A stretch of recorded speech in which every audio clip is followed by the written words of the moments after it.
বিসমিল্লাহির রহমানির রহিম। Mizan SD media, সত্যের পথে আলে সুন্নাত ওয়াল জামাত। দয়াল নবী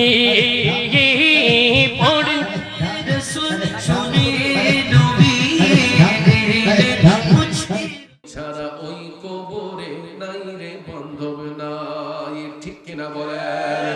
তাইলে যেই নবী আমার আপনার কবরের সাথী, হাসরের সাথী, মিজানের সাথী, ফুলসিরাতের সাথী, ওই নবীর মহব্বতে দুরূদ শরীফ পড়লে আমার আল্লাহ বেজার না খুশি? তাইলে জবানটা ছেড়ে দিয়ে আকাশ বাতাস মুখরিত করে একটু দরদ মাখা কণ্ঠে পড়ুন, আল্লাহুম্মা সাল্লি সাইয়্যিদিনা মাওলানা ওয়া আলা আলি সাইয়্যিদিনা মাওলানা। এবার আসুন জীবনের গুনাহ মাফ করার জন্য সবাই আপন আপন কলবের দিকে মুতাওয়াজ্জি হইয়া একটু মহব্বতের আওয়াজে আল্লাহ পাকের জিকির করে নেই। হক লা ইলাহা ইল্লাল্লাহ, লা ইলাহা ইল্লাল্লাহ, জোরে লা ইলাহা লা ইলাহা লা, জোরে লা ইলাহা লা ইলাহা। হাসবি রব্বি জাল্লাল্লাহ মা ফি কলবি গায়রুল্লাহ, হাসবি রব্বি মা ফি কলবি গায়রুল্লাহ, নূর মুহাম্মদ সাল্লাল্লাহ, পড়িয়ে লা ইলাহা ইল্লাল্লাহ, লা ইলাহা লা ইলাহা ইল্লাল্লাহ, জুড়ে লা ইলাহা ইল্লাল্লাহ, লা ইলাহা ইল্লাল্লাহ, পড়িয়ে লা ইলাহা ইল্লাল্লাহ, লা ইলাহা লা ইলাহা ইল্লাল্লাহু মুহাম্মাদুর রাসূলুল্লাহ সাল্লাল্লাহু আলাইহি ওয়াসাল্লাম। একটা জবান বন্ধ রাখবেন না, জবান ছেড়ে উচ্চ স্বরে বলুন আল্লাহু আকবার। আর একটু বয়ার সুরে পড়ি ইয়া রাসূলুল্লাহ। একটা জবান বন্ধ রাখবেন না গো, চিৎকার মেরে সবাই পড়িয়া ওয়ালি আল্লাহ। বিসমিল্লাহির রহমানির রহিম।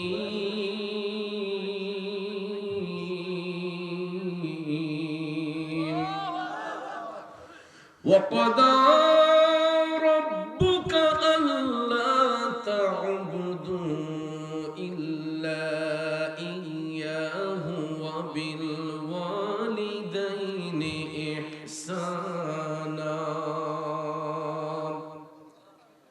সাদাকাল্লাহুল আযীম ওয়া সাদাকা রাসূলুহুন নাবিয়্যুল হাবিবুল কারীম ওয়া নাহনু আলা যালিকা মিনাশ শাহিদিনা ওয়াশ শাকিরিন ওয়ালহামদুলিল্লাহি রাব্বিল আলামিন। রব্বি সাল্লি ওয়া সাল্লিম ওয়া বারিক আলাইহি। মা বিনে বান্ধব নাই রে, মা বিনে বান্ধব নাই রে, এই যে সোনার দুনিয়ায়। ভেবে দেখো কি করছো এই মায়ের লাগিয়া, ভেবে দেখো কি করছো এই মায়ের লাগিয়া। উপস্থিত ঐতিহ্যবাহী ব্রাহ্মণবাড়িয়া জেলার অন্তর্গত কসবা উপজেলাধীন মান্দারপুর খন্দকার বাড়ি মরহুম আবুল হক খন্দকার সাহেবের বাড়ি প্রাঙ্গণে মানব কল্যাণ ফাউন্ডেশনের উদ্যোগে কবরবাসীর আত্মার মাগফিরাত কামনার্থে 32তম বার্ষিক ঐতিহাসিক সুন্নি মহাসম্মেলন 2025 ইংরেজি সনের মুআজ্জাজ মুহতারাম সভাপতি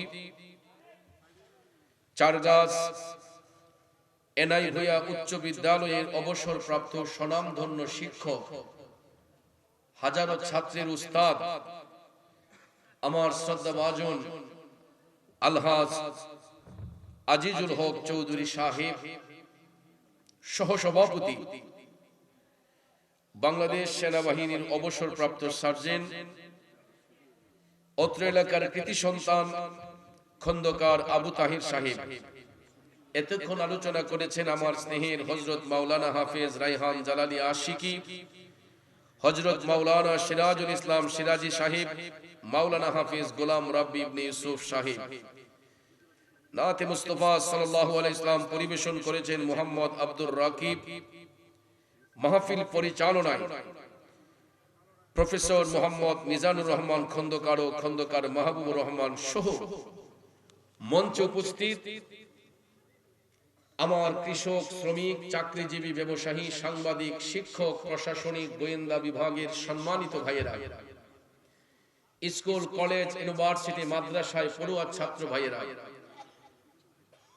আমার পর্দানিশীল মা বোনেরা, সকলের প্রতি আন্তরিক সালাম। আসসালামু আলাইকুম ওয়া রাহমাতুল্লাহি ওয়া বারাকাতুহু। রব্বুল ইজ্জতের আলিশান দরবারে লাখো কোটি শুকর গুজার করার পর প্রিয় নবী সরকার দু আলম নূরে মুজাসসাম নূরুন আলা নূর নবী মুহাম্মদুর রাসূলুল্লাহ সাল্লাল্লাহু তাআলা আলাইহি ওয়াসাল্লামের শানে নাতে মুস্তাফা দুরুদে মুস্তাফা সাল্লাল্লাহু আলাইহি ওয়াসাল্লাম পরিবেশন করে আপনাদের খেদমতে মহাগ্রন্থ আল কোরআনুল কারীমের অন্যতম একখানা সূরা বনী ইসরাঈলের 23 নম্বর আয়াতে পাক থেকে কিছু অংশ তেলাওয়াত করেছি। রাত গভীর, সময় সংক্ষেপ, খুব অল্প সময় আয়াতে পাকের মূল অর্থ তাফসীরের ভাষায় কিছু আলোচনা এসেছে।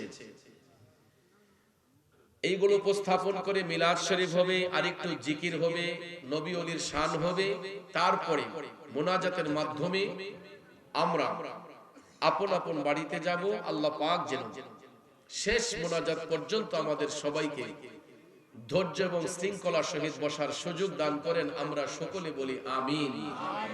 আরেকটু জোরে বলি আমিন।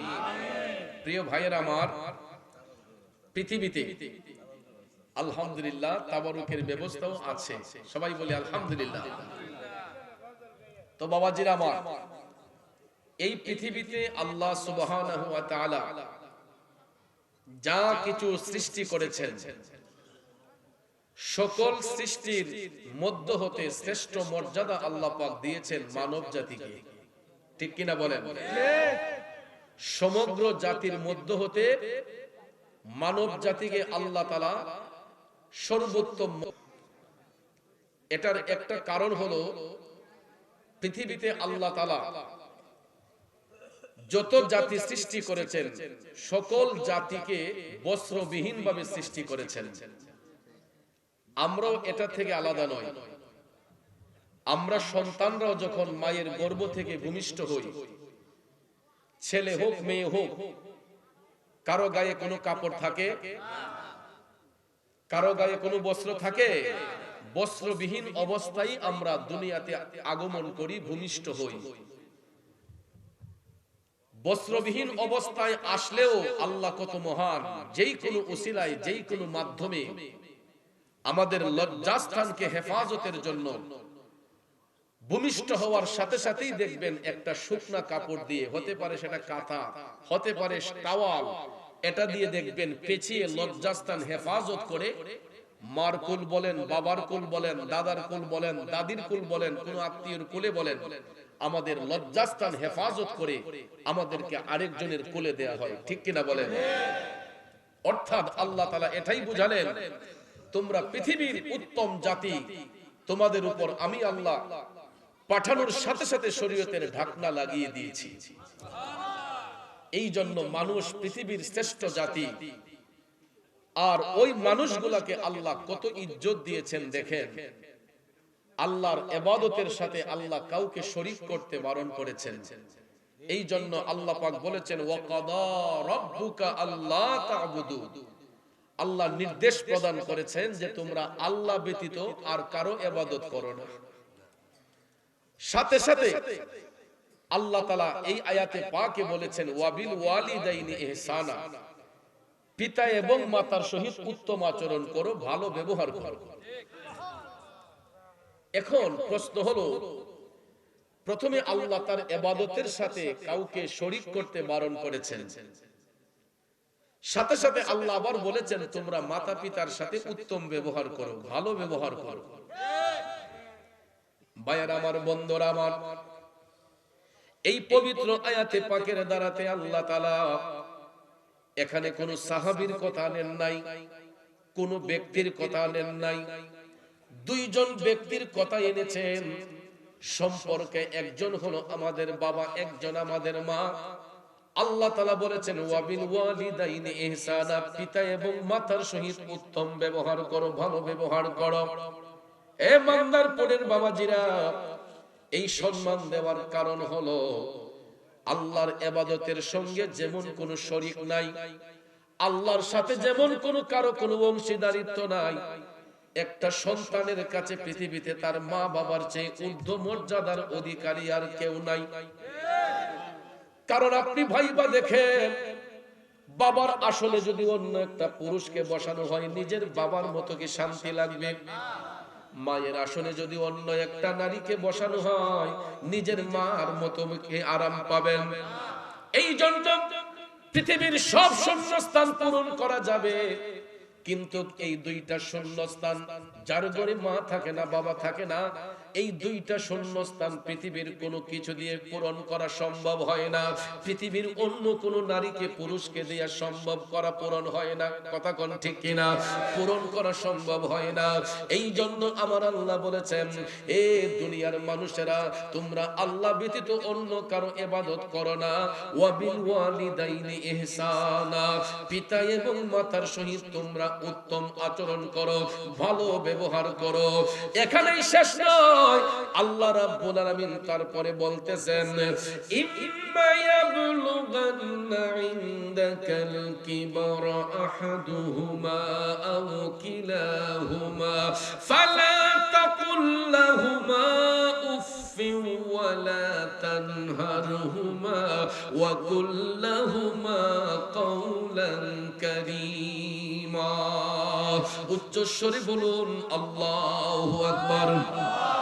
আমার আল্লাহ বলছে, সন্তান পিতা এবং মাতার দুইজনের কোনো একজন অথবা তাদের উভয়ে তোমাদের নিকট অসুস্থ হয়ে গেলে, বার্ধক্যের বয়সে চলে গেলে, আমার আল্লাহ বলে, হে সন্তান, ওই মা বাবাকে ধমক দিয়া কথা বলিও না, মা বাবার সঙ্গে তোমরা খারাপ আচরণ করিও না, উফ শব্দটা পর্যন্ত তোমরা তাদেরকে কষ্ট দিয়া প্রয়োগ করিও না। কারণ এই আয়াতে পাকের তাফসীর করতে যাইয়া তাফসীরের রুহুল বয়ান প্রমাণ করেছে, পৃথিবীর কোন মা বাবা সন্তানকে অভিশাপ দেয় না, পৃথিবীর কোন মা বাবা সন্তানকে বদদুয়া করে না, কিন্তু সন্তানগুলা যখন মা বাবার দিলের মধ্যে আঘাত করে কষ্ট দেয়, তখন ওই কষ্টটা সাথে সাথে আমার আল্লাহর আরশের মধ্যে চলে যায়। বন্ধুরে, সন্তান যখন মা বাবার দিলের মধ্যে কষ্ট দেয়, ওই কষ্টটা যখন আমার আল্লাহর আরশে চলে যায়, আমার আল্লাহর আরশটা তখন থরথর কইরা কাঁপা ওঠে। আল্লাহু আকবার।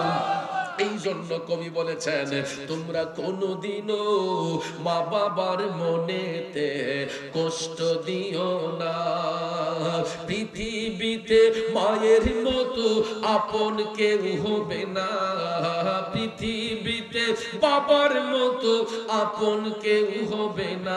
তোমরা কোনদিনও মা বাবার দিলেতে আঘাত দিও না, তোমরা কোনদিনও মা বাবার মনেতে কষ্ট দিও না। ঠিক কিনা বলেন বন্ধুরা, আমার বাবাজিরা, মা বাবার মনে কষ্ট দিলে ওই কষ্ট আমার আল্লাহ পায়। এই জন্য আল্লাহ তাআলা সন্তানগুলোরে শিখিয়ে দিয়েছেন, ইম্মা ইয়াবলুগান্না ইনদাকাল কিবারা আহাদুহুমা আও কিলাহুমা ফালা তাকুল লাহুমা উফফি ওয়ালা তানহারহুমা ওয়া কুল লাহুমা কাওলান কারীমা। আল্লাহ বলে, মা বাবার দুইজনের কোনো একজন তোমাদের নিকট অসুস্থ হয়ে গেলে, বার্ধক্যের বয়সে চলে গেলে, ওই মা বাবার সঙ্গে ধমকের সুরে তোমরা কথা বলিও না। এটার তাফসিরে আসছে, এই জন্য ধমক দেয়া যাবে না। আমরা যখন শিশু ছিলাম, আমরা যখন ছোট্ট ছিলাম, আমরা অহরহ মায়ের মনে কষ্ট দিয়েছি, বাবার মনে কষ্ট দিয়েছি। ঠিক কিনা কোন বন্ধুরা আমার, ভূমিষ্ঠ হওয়ার সাথে সাথে আমরা যখন বয়স যখন 1 কিংবা 1.5 বছর 2 বছর, তখনও কিন্তু মায়ের কোলে প্রস্রাব করেছি, পায়খানা করেছি। অনেক সময় বাবার কোলে প্রস্রাব করেছি, পায়খানা করেছি। অন্য একটা পুরুষের কোলের মধ্যে প্রস্রাব করলে, অন্য কোন নারীর কোলে প্রস্রাব করলে আমাদেরকে ধমক দিয়া কয়, এই যা। আর না হয় কয়, এই অমুকের মা তোমার ছেলে পেশাব করছে, দেখো আমার কাপড় ভরাইয়া লাইছে। অনেকটা বিরক্তি বোধ হয়। কিন্তু যেই মায়ের গর্ভ থেকে সন্তানটা ভূমিষ্ঠ হয়, যেই বাবার ঔরসে সন্তানটা জন্মগ্রহণ করে, ওই বাবা কোনদিন সন্তানের প্রস্রাবের দুর্গন্ধ পায়া রাগ করে না। ওই মা কোনদিন সন্তানের প্রস্রাবের দুর্গন্ধ পায়া, পায়খানার দুর্গন্ধ পায়া সন্তানটাকে দূরে ঠেলে দেয় না। বন্ধুরে, বরঞ্চ আমরা শিশু সন্তানগুলা যখন মায়ের কোলে প্রস্রাব করি, পায়খানা করি, ওই মা নাকের মধ্যে কোনো সুগন্ধি লাগায় না, রুমের মধ্যে কোনো এয়ার ফ্রেশনার ব্যবহার করে না, বরঞ্চ উভয় হাত দিয়া মা সন্তানের প্রস্রাব পায়খানা পরিষ্কার করে, সন্তানকে পরিষ্কার কইরা শুকনা একটা কাপড় দিয়া সন্তানটারে আবার নতুন করে সাজাইয়া দেয়। ঠিক কিনা বলেন?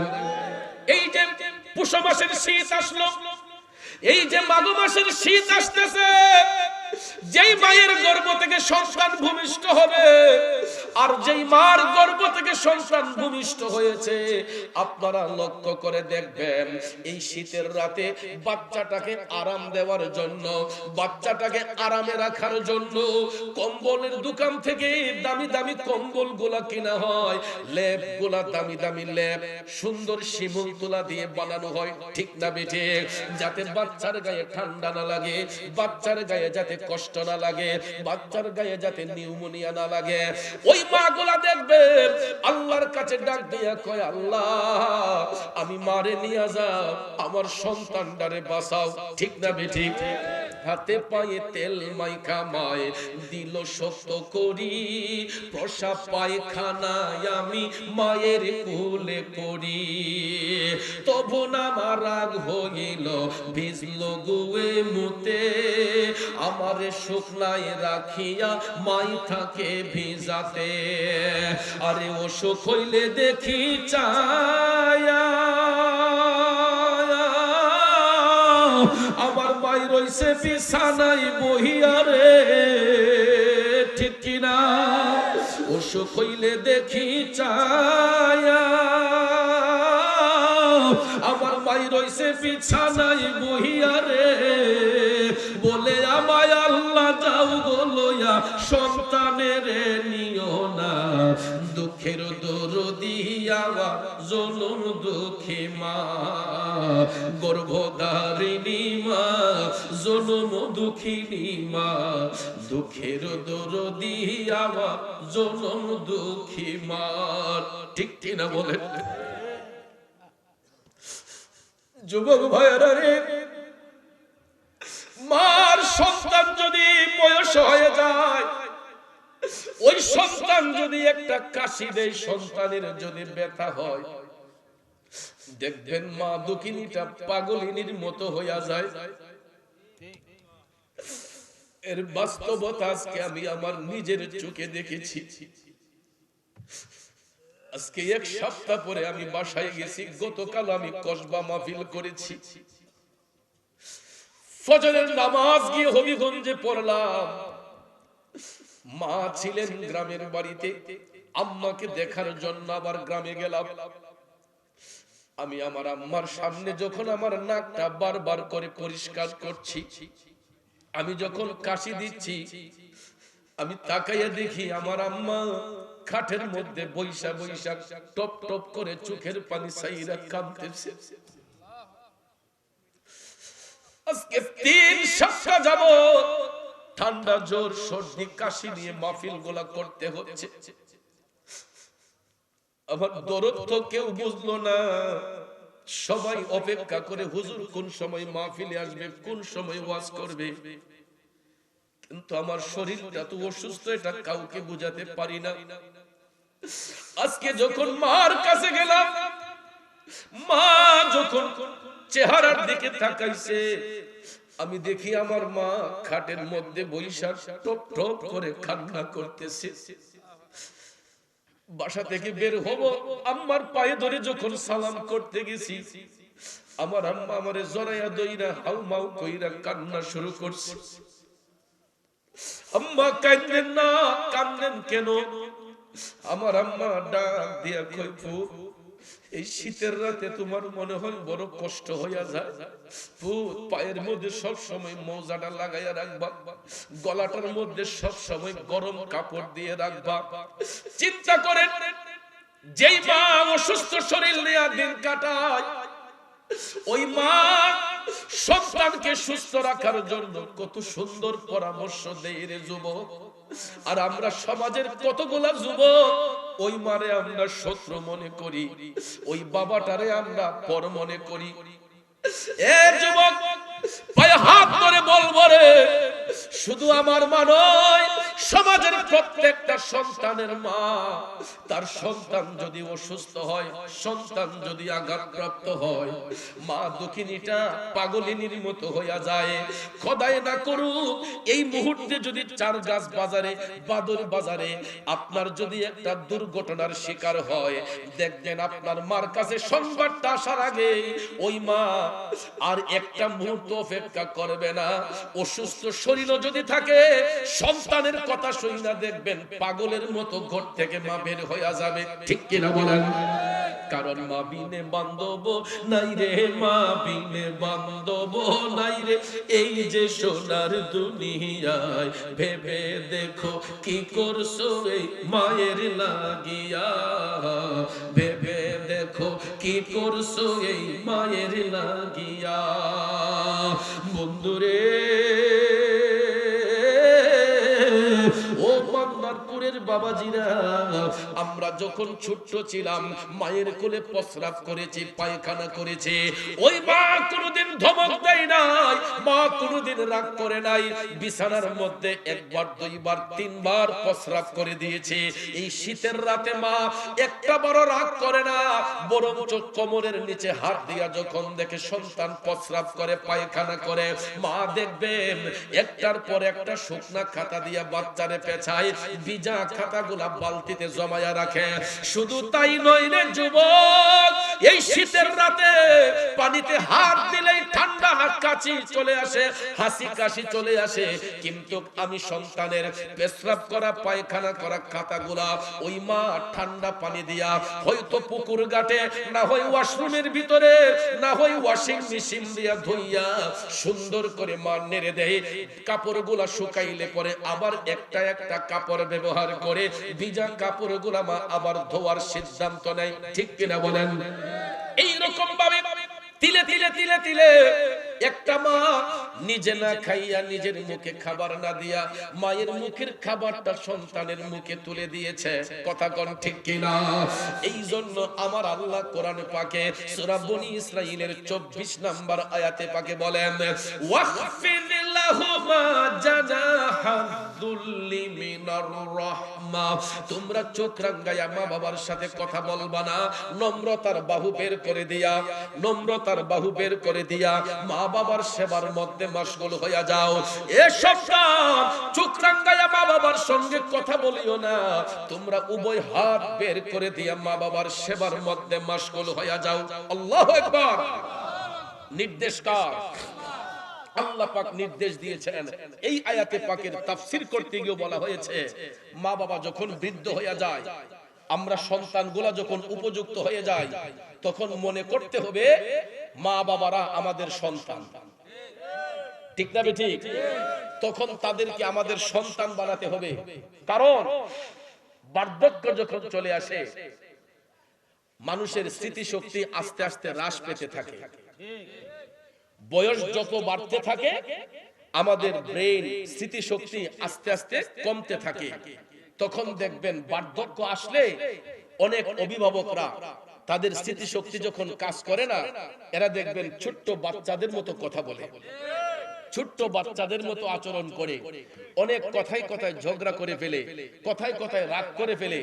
মা বাবারা অনেক সময় রাগ দেখায় না, এটা বার্ধক্যের কারণে। তারা যখন এমন একটা বয়সে আসে, যখন তাদের বার্ধক্য আসে, তখন তাদের মেজাজটা একটু কিটকিটে হয়ে যায়, তখন তাদের স্মৃতিশক্তি আস্তে আস্তে হ্রাস পায়। ওই মুহূর্তে আমার আল্লাহ বলছে, ওয়াখফিদ লাহুমা জানাহাযুল্লি মিনার রাহমা, তোমরা উভয় হাত বের করে দিয়ে মা বাবার সেবার মধ্যে মশগুল হয়ে যাও। চোখ রাঙ্গায়া মা বাবার সঙ্গে কথা বলবা না। কিন্তু আমরা সন্তানগুলা যখন রোজগারি হইয়া যায়, আমরা যখন ইনকামিং সোর্স যখন আমাদের হইয়া যায়, তখন দেখবেন কত টাকা ইনকাম করতেছি, কত টাকা রুজি করতেছি, বাবার কাছে হিসাব দিতে চাই না, মায়ের কাছে হিসাব দিতে চাই না। মনে করি যে মা জানলে না জানি সমস্যা হয়ে যায়, বাবা জানলে না জানি সমস্যা হয়ে যায়। কিন্তু যুবক, একটা কথা মনে রাখবেন, সমাজের কোন মা বাবা সন্তানের সম্পদের কাঙ্গালি না। আপনার ইনকামিং সোর্স ভালো, আপনার বাবার কাছ থেকে দোয়া নেন, মার কাছ থেকে দোয়া নেন। বাবাকে বলেন, আব্বু আমার এরকম সম্মান এসেছে আপনার দোয়ার বরকতে। দেখবেন সন্তানের স্যালারি যখন বাড়তে থাকে, মা বাবার মনের মধ্যে আনন্দ বিরাজ করে। তারা দেখবেন নামাজের মুসল্লায় বসে বসে ওই সন্তানের জন্য আল্লাহর কাছে দোয়া করে, আল্লাহ আমার ছেলেরে আরো অনেক উপরে উঠিয়ে দিও। কথা বলেন ঠিক না ঠিক? এই জন্য যুবক ভাইয়েরা, পায়ে হাত ধরে বলবো, মা বাবার সঙ্গে ধমকের সুরে কথা বলা যাবে না। আমার আল্লাহ বলেছেন, নম্রতার বাহু বের করে দিয়া, উভয় হাত বের করে দিয়া মা বাবার সেবার মধ্যে তোমরা মশগুল হয়ে যাও। তাদের সঙ্গে কখনো খারাপ বিহেভ করবা না। তারা যদি বার্ধক্যের বয়সে চলে যায়, তাদেরকে তোমাদের সন্তান বানাইয়া ফেলো, তাদেরকে তোমাদের নিজেদের সন্তান মনে করো। অনেক সময় দেখবেন বার্ধক্য চলে আসলে অনেক বাবা বিছানার মধ্যে প্রস্রাব করে ফেলে, অনেক মা দেখবেন বিছানার মধ্যে প্রস্রাব করে ফেলে, পায়খানা করে ফেলে। এটা মায়ের দোষ না, বাবার দোষ না, এটা তার বয়সের দোষ, বার্ধক্যের কারণে। কথা কোন ঠিক না ঠিক? তো ওই মুহূর্তে আমরা তাদেরকে কি করব? নম্রতার বাহু বের করে দিয়ে তাদের সেবা করব। কেন? আমরা তাদের কাছে চিরঋণী, কারণ ছোট্টবেলায় ওনারা আমাদের প্রস্রাব পায়খানা পরিষ্কার করেছে, ঠিক কিনা বলেন? আমাদের কাপড় চোপড় ধৌত করেছেন, এই জন্য আমরা তাদের সেবা করতে বাধ্য। কে করেছেন? কে করেছেন? এই জন্য যুবক, মা বাবাকে শত্রু মনে করবেন না।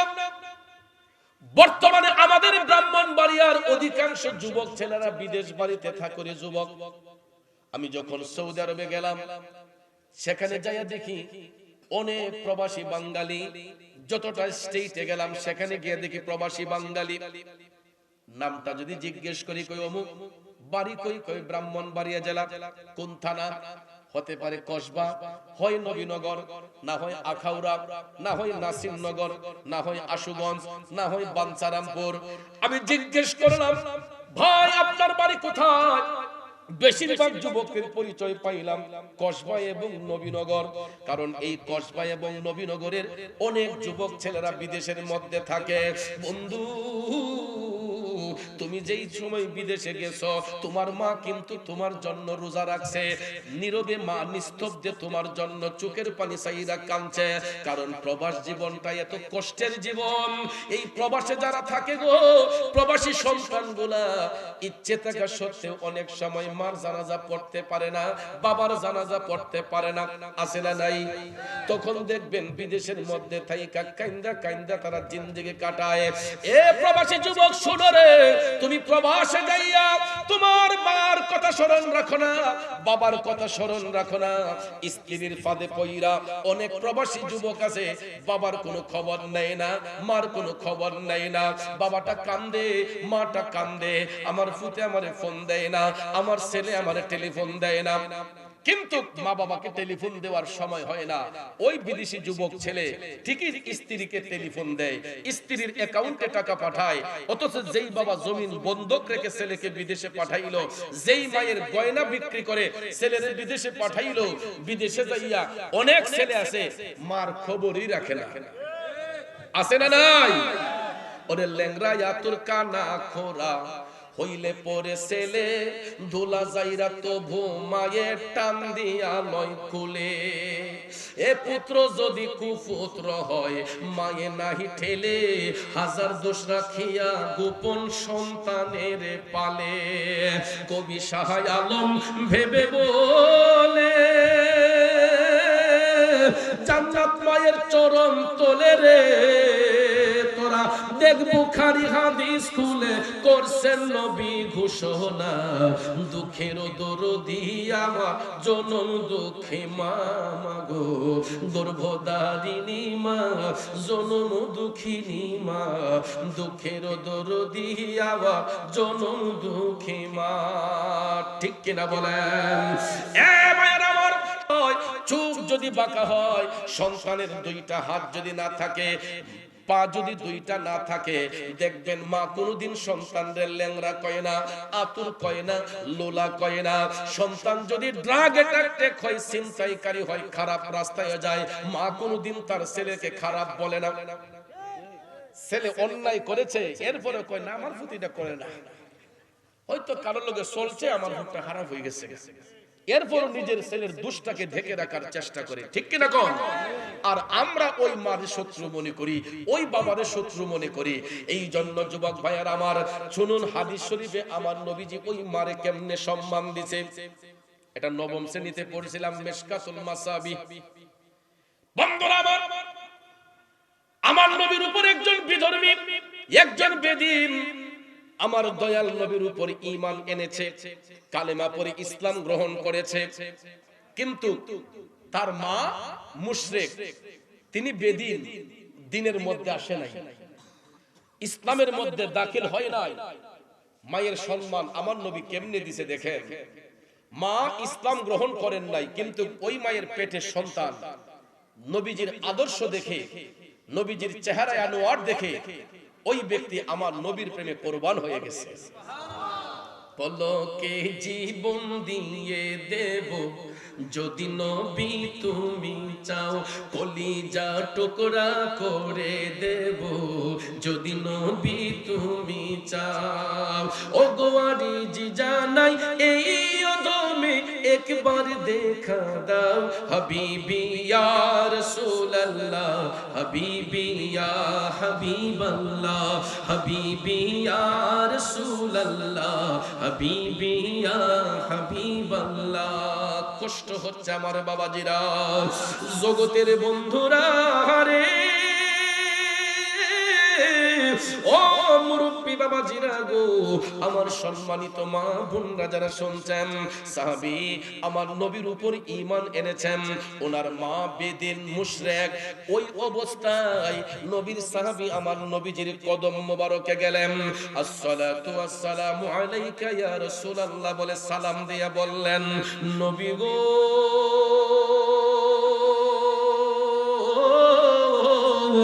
ওগো মায়ার নবী, দয়ার নবীজি, আমি আপনার কদমে একখানা আরজি পেশ করতে চাই।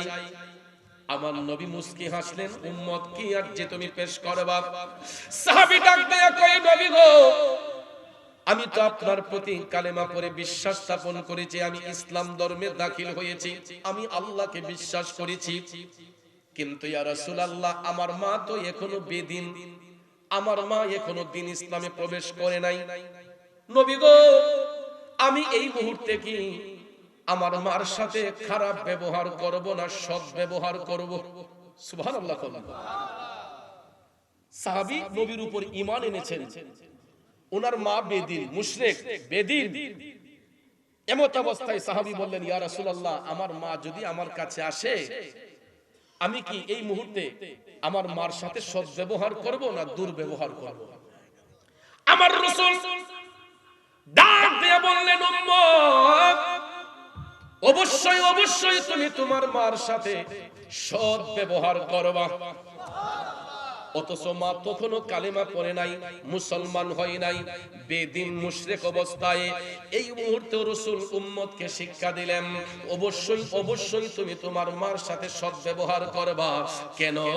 উনি তোমার গর্ভধারিণী, উনি তোমার গর্ভধারিণী মা।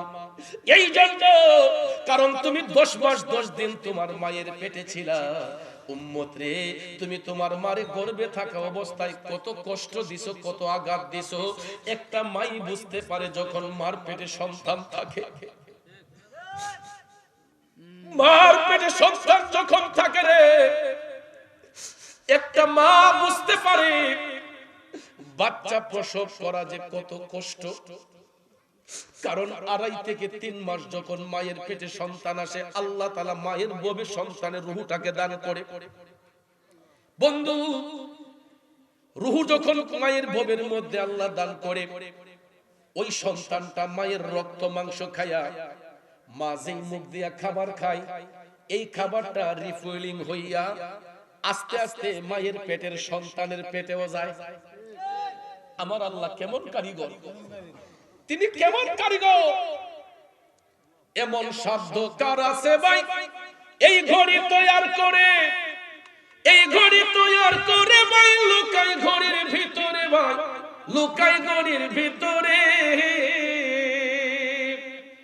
3 কাটা 12 জুয়েলে মিনিট কাটা হইল দিলে, এ নয়নে ডুবলে পরে দেখতে পাবে চোখের সামনে।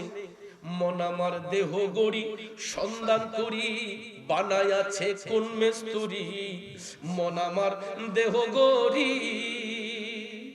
আরে মাটির একটা কিস বানায়া মেশিন দিছে তার ভিতর। এই মেশিন মানে রূহ। মাটির একটা কিস বানায়া মেশিন দিছে তার ভিতর, রং বেরঙের বার্নিশ করা। দেখতে ঘড়ি কি সুন্দর ভাই, দেখতে ঘড়ি কি সুন্দর। দেহ ঘড়ির 14 তালা, তার ভিতরে 10টি নালা, 9টি খোলা, 1টি বন্ধ, গোপন 1টি তালায় আছে। মন আমার দেহ ঘড়ি সন্ধান করি, বানায় আছে কোন মিস্তুরি। মন আমার দেহ ঘড়ি। বাবারে, আমার আল্লাহ কেমন কারিগর! মায়ের ভাবে সন্তানের রূহ দান করে, ওই সন্তানটা মায়ের পেটে থাইকাই বড় হয়। মায়ের পেট থেকে বিমুষ্ট হওয়ার আগে আমার আল্লাহ মায়ের পেটে থাকা অবস্থায় সন্তানের মাথা সৃষ্টি করে, ঠিক না ঠিক? হাত সৃষ্টি করে, পাও সৃষ্টি করে, অল বডি কমপ্লিট কইরা মায়ের পেটের ভিতরে রাইখাই আমার আল্লাহ সন্তানদের আকৃতি গঠন করে, ঠিক কি না বলেন? হুয়াল্লাযী ইউসাইয়িরুকুম ফিল আরহামি কাইফা ইয়াশা। তিনি সেই কারিগর যিনি মাতৃগর্ভেই সন্তানের আকৃতি গঠন করে দিয়ে দেন। এখন চিন্তা করেন, 10 মাস 10 দিন মায়ের পেটে ছিলাম, যেই সূরতটা আল্লাহ মায়ের পেটে দান করেছে, এই সূরতের সাথে মায়ের চেহারার কোনো মিল নাই। সন্তান মায়ের পেটে থাকে, বের হলে মার চেহারার সাথে কোনো মিল নাই।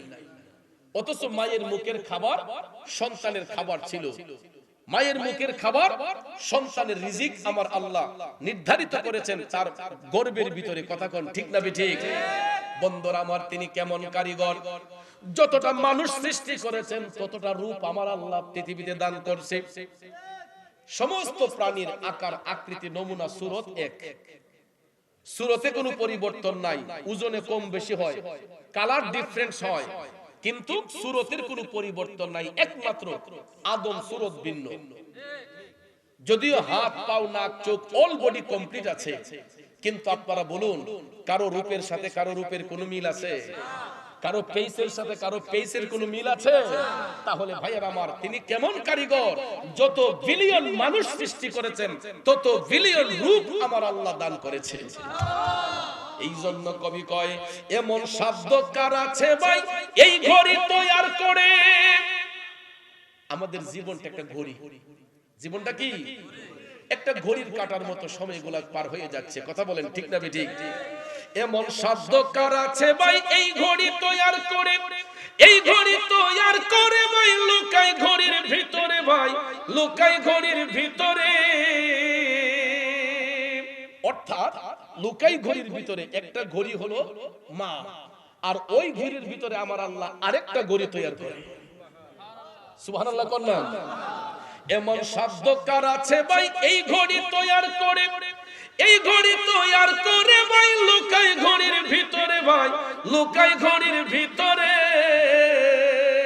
ওরে 3 কাটা 12 জুয়েলে মিনিট কাটা হয় দিওনে, এ নয়নে ডুবলে পরে দেখতে পাবে চোখের সামনে। মন আমার দেহ গড়ি সন্ধান করি, বানায়াছে কোন মিস্তুরি, মন আমার দেহ গড়ি। হয়তো সকালবেলা কেউ বলতে পারে চৌধুরী সাহেব গান গায়া গেছে, কিন্তু আব্বারে সুর শুনলেই মনে করবেন না আবুল ফাবুল সুর। কিন্তু ভাইয়ার আমার, কথার প্রতি পাগল হবেন, কথাগুলা বোঝার চেষ্টা করবেন, সুরের প্রতি পাগল না হইয়া কথাগুলার প্রতি মনোযোগী হবেন। এত গুরুত্বপূর্ণ কথাগুলা কবি লিখছে গো, এক একটা কথার মধ্যে অনেক হাকিকত লুকিয়ে আছে, ঠিক কিনা বলেন? এ বন্ধু, যেই কথাটা আমি বলেছিলাম, 2.5 থেকে 3 মাস যখন হয় আমার আল্লাহ মায়ের ভবে সন্তানের রূহটাকে দান করে। এরপরে সন্তান আস্তে আস্তে মায়ের রক্ত মাংস খাইয়া মায়ের পেটের মধ্যে বড় হয়। একদম পরিপূর্ণ হওয়ার পরে 10 মাস 10 দিন যখন পার হয়, ওই মায়ের কিন্তু প্রসব ব্যথা হয়। কথা কই না? প্রসব ব্যথা হয়নি? বর্তমানে আমাদের দেশের মা বোনরা প্রসব ব্যথা কি জিনিস এটা বুঝে না। কেন জানেন? এরা সিজারে আসক্ত হয়ে যায়, এবং সিজারের পূর্বে মাকে যখন সিজারে নেওয়া হয়, অপারেশন থিয়েটারে নেওয়া হয়, তখন তার আগে ওই মায়ের কোমরের মধ্যে একটা অ্যানেস্থেসিয়া দেওয়া হয়, একটা ইনজেকশন পুশ করা হয়। ডাক্তার সাহেবকে জিজ্ঞেস করে দেখেন, এই অ্যানেস্থেসিয়ার পাওয়ার, এটা যতক্ষণ মায়ের কোমরের মধ্যে থাকে এই জায়গাটার কোনো চেত থাকে না। 3 থেকে 6 ঘন্টা তো এটা শুধু অপারেশনের সময়। এরপরে আস্তে আস্তে যখন ইনজেকশনের পাওয়ারটা যখন চলে যায়, তখন ব্যথা কারে বলে এটা একজন মা বুঝতে পারে। ভাইয়ার আমার, এই যে সিজারের মাধ্যমে সন্তান ভূমিষ্ঠ হয়, এটা বিজ্ঞান আবিষ্কার করেছে। কি রিচার্জ করে? আমার রাসূলকে রিচার্জ করে। দয়াল নবী কিন্তু মায়ের লজ্জাস্থান দিয়ে আসেন নাই।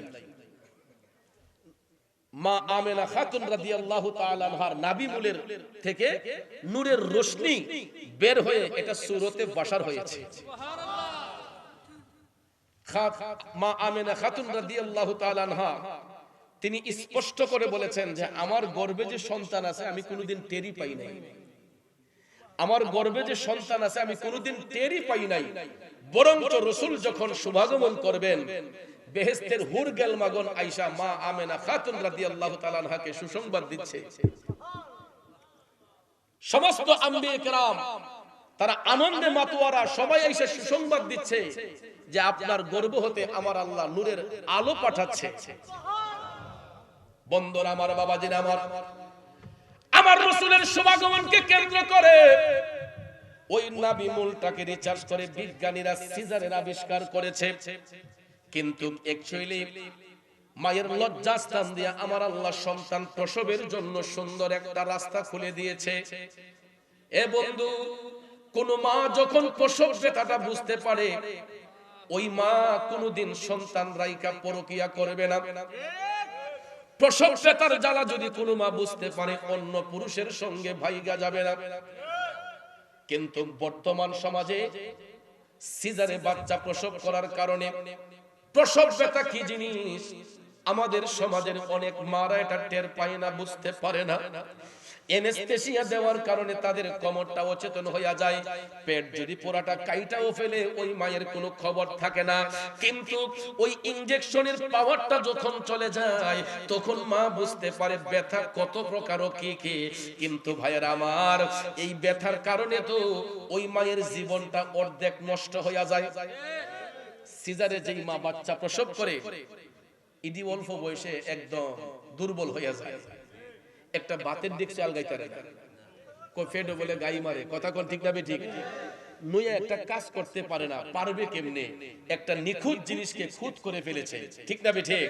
কিন্তু ওই মা যদি আল্লাহর উপর তাওয়াক্কুল রাখা একটু ধৈর্য ধরে যদি শ্রবণ করত, ব্যথাটাকে অনুভব করত, তাইলে বাচ্চার প্রতি অন্যরকম একটা দরদ ফিলিংস থাকতো, কথা কোন ঠিক কিনা? বর্তমানে দেখবেন সিজারে বাচ্চা প্রসব হইলে অনেক ছেলেগুলা দেখবেন এগুলা মা বাবার অবাধ্য হয়ে যায়। কেন হয়ে যায় জানেন? আমাদের দেশের অনেক মা বাচ্চাকে বুকের দুধ পান করানো থেকে বিরত থাকে।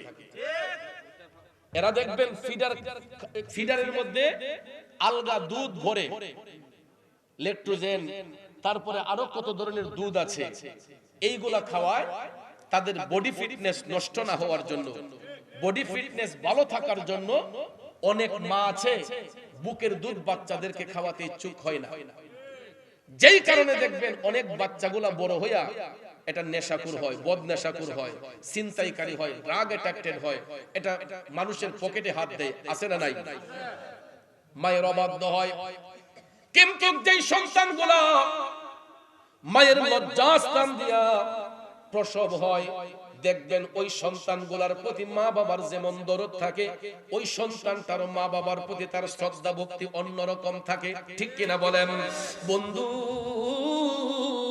আমি লম্বা চূড়া কথা বলে আপনাদের মনোযোগ নষ্ট করব না। ওই কথাটা বলেছিলাম, হাদিস শরীফে রাসূল বলেছেন 10 মাস 10 দিন গর্ভে থাকার পরে, মায়ের পেটে সন্তান থাকার পরে যখন ওই মায়ের প্রসব ব্যথা শুরু হয়, আমার নবী কামলিওয়ালা বলেছেন পৃথিবীটা কিয়ামত হলে যেই রকম মনে হয় একটা সন্তান প্রসবের সময় দুঃখিনী মায়ের কাছে, তখন ঠিক সেই রকম মনে হয়। ওরে মায়ের প্রসবের কালে বুক ভেসে যায় নয়ন জলে রে, ওমা সন্তানের লইয়া কুলে ভুলে প্রসব যন্ত্রণা, দুঃখের দরদি আমার জনম দুঃখী মা, গর্ভধারিণী মা, জনম দুঃখিনী মা, দুঃখের দরদি আমার জনম দুঃখী মা। খারাপ লাগতেছে ভাইয়েরা। এ বন্ধু, 10 মাস 10 দিন আমরা মায়ের পেটে ছিলাম, মারে কষ্ট দিয়েছে, আঘাত দিয়েছে। এই জন্য নবী কামলিওয়ালা বলেছেন মৃত্যুর আগের দিন পর্যন্ত কোন সন্তান যদি মার গোলামি করে, মৃত্যুর আগের দিন পর্যন্ত মায়ের গোলামি করলেও পৃথিবীর কোন সন্তান ওই মায়ের একটা ফোঁটা দুধের ঋণ শোধ করতে পারবে না। চিল্লায়া বলেন আল্লাহু আকবার। ও মায়ের একবার দুধের দাম কাটিয়া গায়ের চাপ, পাপস বানাইয়া ঋণের সুদ হবে না, এমন দরদি ভবে কেউ হবে না আমার মা গো, এমন দরদি ভবে কেউ হবে না আমার মা গো। কথা বলেন ঠিক কিনা? এ বন্ধু, মৃত্যুর আগের দিন পর্যন্ত মায়ের গোলামি করলে, আমাদের গায়ের চামড়া দিয়া মায়ের জুতা বানাইয়া দিলে, পৃথিবীর কোন সন্তান মায়ের এক ফোঁটা দুধের ঋণ শোধ করতে পারবে না। কিন্তু বর্তমান সমাজের মধ্যে আমরা দেখতে পাই অনেক সন্তান টাকা পয়সা নিয়ে মার সাথে হিসাব করে, বাবার সাথে হিসাব করে। আসেনি মিয়া? এই হিসাব যে চাল যুবক, মা বাবা যদি বলে যে ছোট্টবেলা থেকে তোরে বড় করছি, আমি যত টাকা তোর পিছনে খরচ করছি আগে এনে দে, এটার কোনো হিসাব নিকাশ আছে? তাহলে আমরা হিসাব করব কেন যে তোমার এই মাসে এত টাকা দিছি, আগামী মাসে আগের মাসেও তো টাকা দিছি, সামনের মাসে আমি পারতাম না, আর কত দিমু। এরকম ভাবে অনেক সন্তানে মার সাথে জেরা করে, বাবার সাথে জেরা করে। কিন্তু যুবক, আমরা যখন ছোট্ট ছিলাম, কই 3টা 4টা ভাই বোন পড়াশোনা করেছি, লেখাপড়া করেছি, মা বাবা তো কোনোদিন আমাদেরকে নিয়ে ভাগাভাগি করে নাই। আমরা বড় হইয়া অনেকে মা বাবারে বোঝা মনে করি। বড় সাহেব কয় তুমি আব্বারে খাওয়াইও, ছোট মিয়া কয় আমি আম্মারে খাওয়াই, মানে তুমি বাপরে খাওয়াও। মা বাপরে নিয়ে ভাগাভাগি শুরু হয়ে যায়। বন্ধক করে না, মা বাবা এতই বোঝা হয়ে গেছে যে আপনি বাবাকে নিজের কাছ থেকে সরিয়ে আরেক ভাইয়ের কাছে দিয়ে দিচ্ছেন, মাকে আপনি ভাগ করে দিচ্ছেন। কই ছোট্টবেলায় আপনারা 3টা 4টা ভাই যখন ছিলেন, আমরা যখন ছিলাম, আমাদের মা বাবা তো বলে নাই যে একটা ছেলেরে আরেক জায়গায় ফালক দিয়ে দিব, এরকম বলছে? ভাইয়ার আমার, বন্ধুরা আমার, কারণ সন্তান যারা জন্ম দেয় তারা বোঝে সন্তানের দরদ। আপনারা হয়তো দেখেছেন গত কয়েকদিন আগে একটা বনের পশু কুকুরের 8টা বাচ্চা প্রসব করেছিল।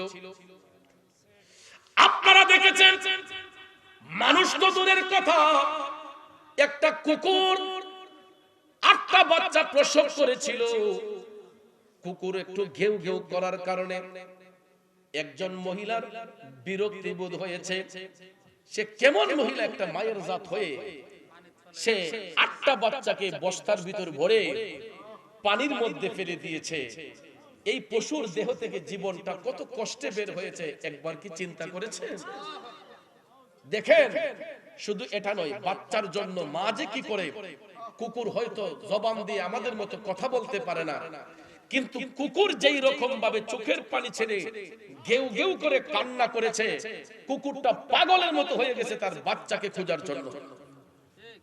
বাচ্চা না পেয়ে কুকুরটা পর্যন্ত পাগলের মতো হয়ে গেছে। কিন্তু চিন্তা করেন, আমরা পশুর চেয়েও কত নিকৃষ্ট হয়ে গেলাম। একটু একটু মায়া দয়া হইল না? 8টা কুকুরের বাচ্চা, কুকুর ছানা 8টা ছোট্ট বাচ্চা বস্তার ভিতর বইরা মানুষ হইয়া কেমনে এটারে পানির মধ্যে চুবাইয়া মারলো। এ বন্ধু, এই জন্য আপনাদের পায়ে হাত ধরে বলি, শুধু মানুষ তো নয়, পশু পাখি পর্যন্ত তার বাচ্চা দিয়া দরদ থাকে।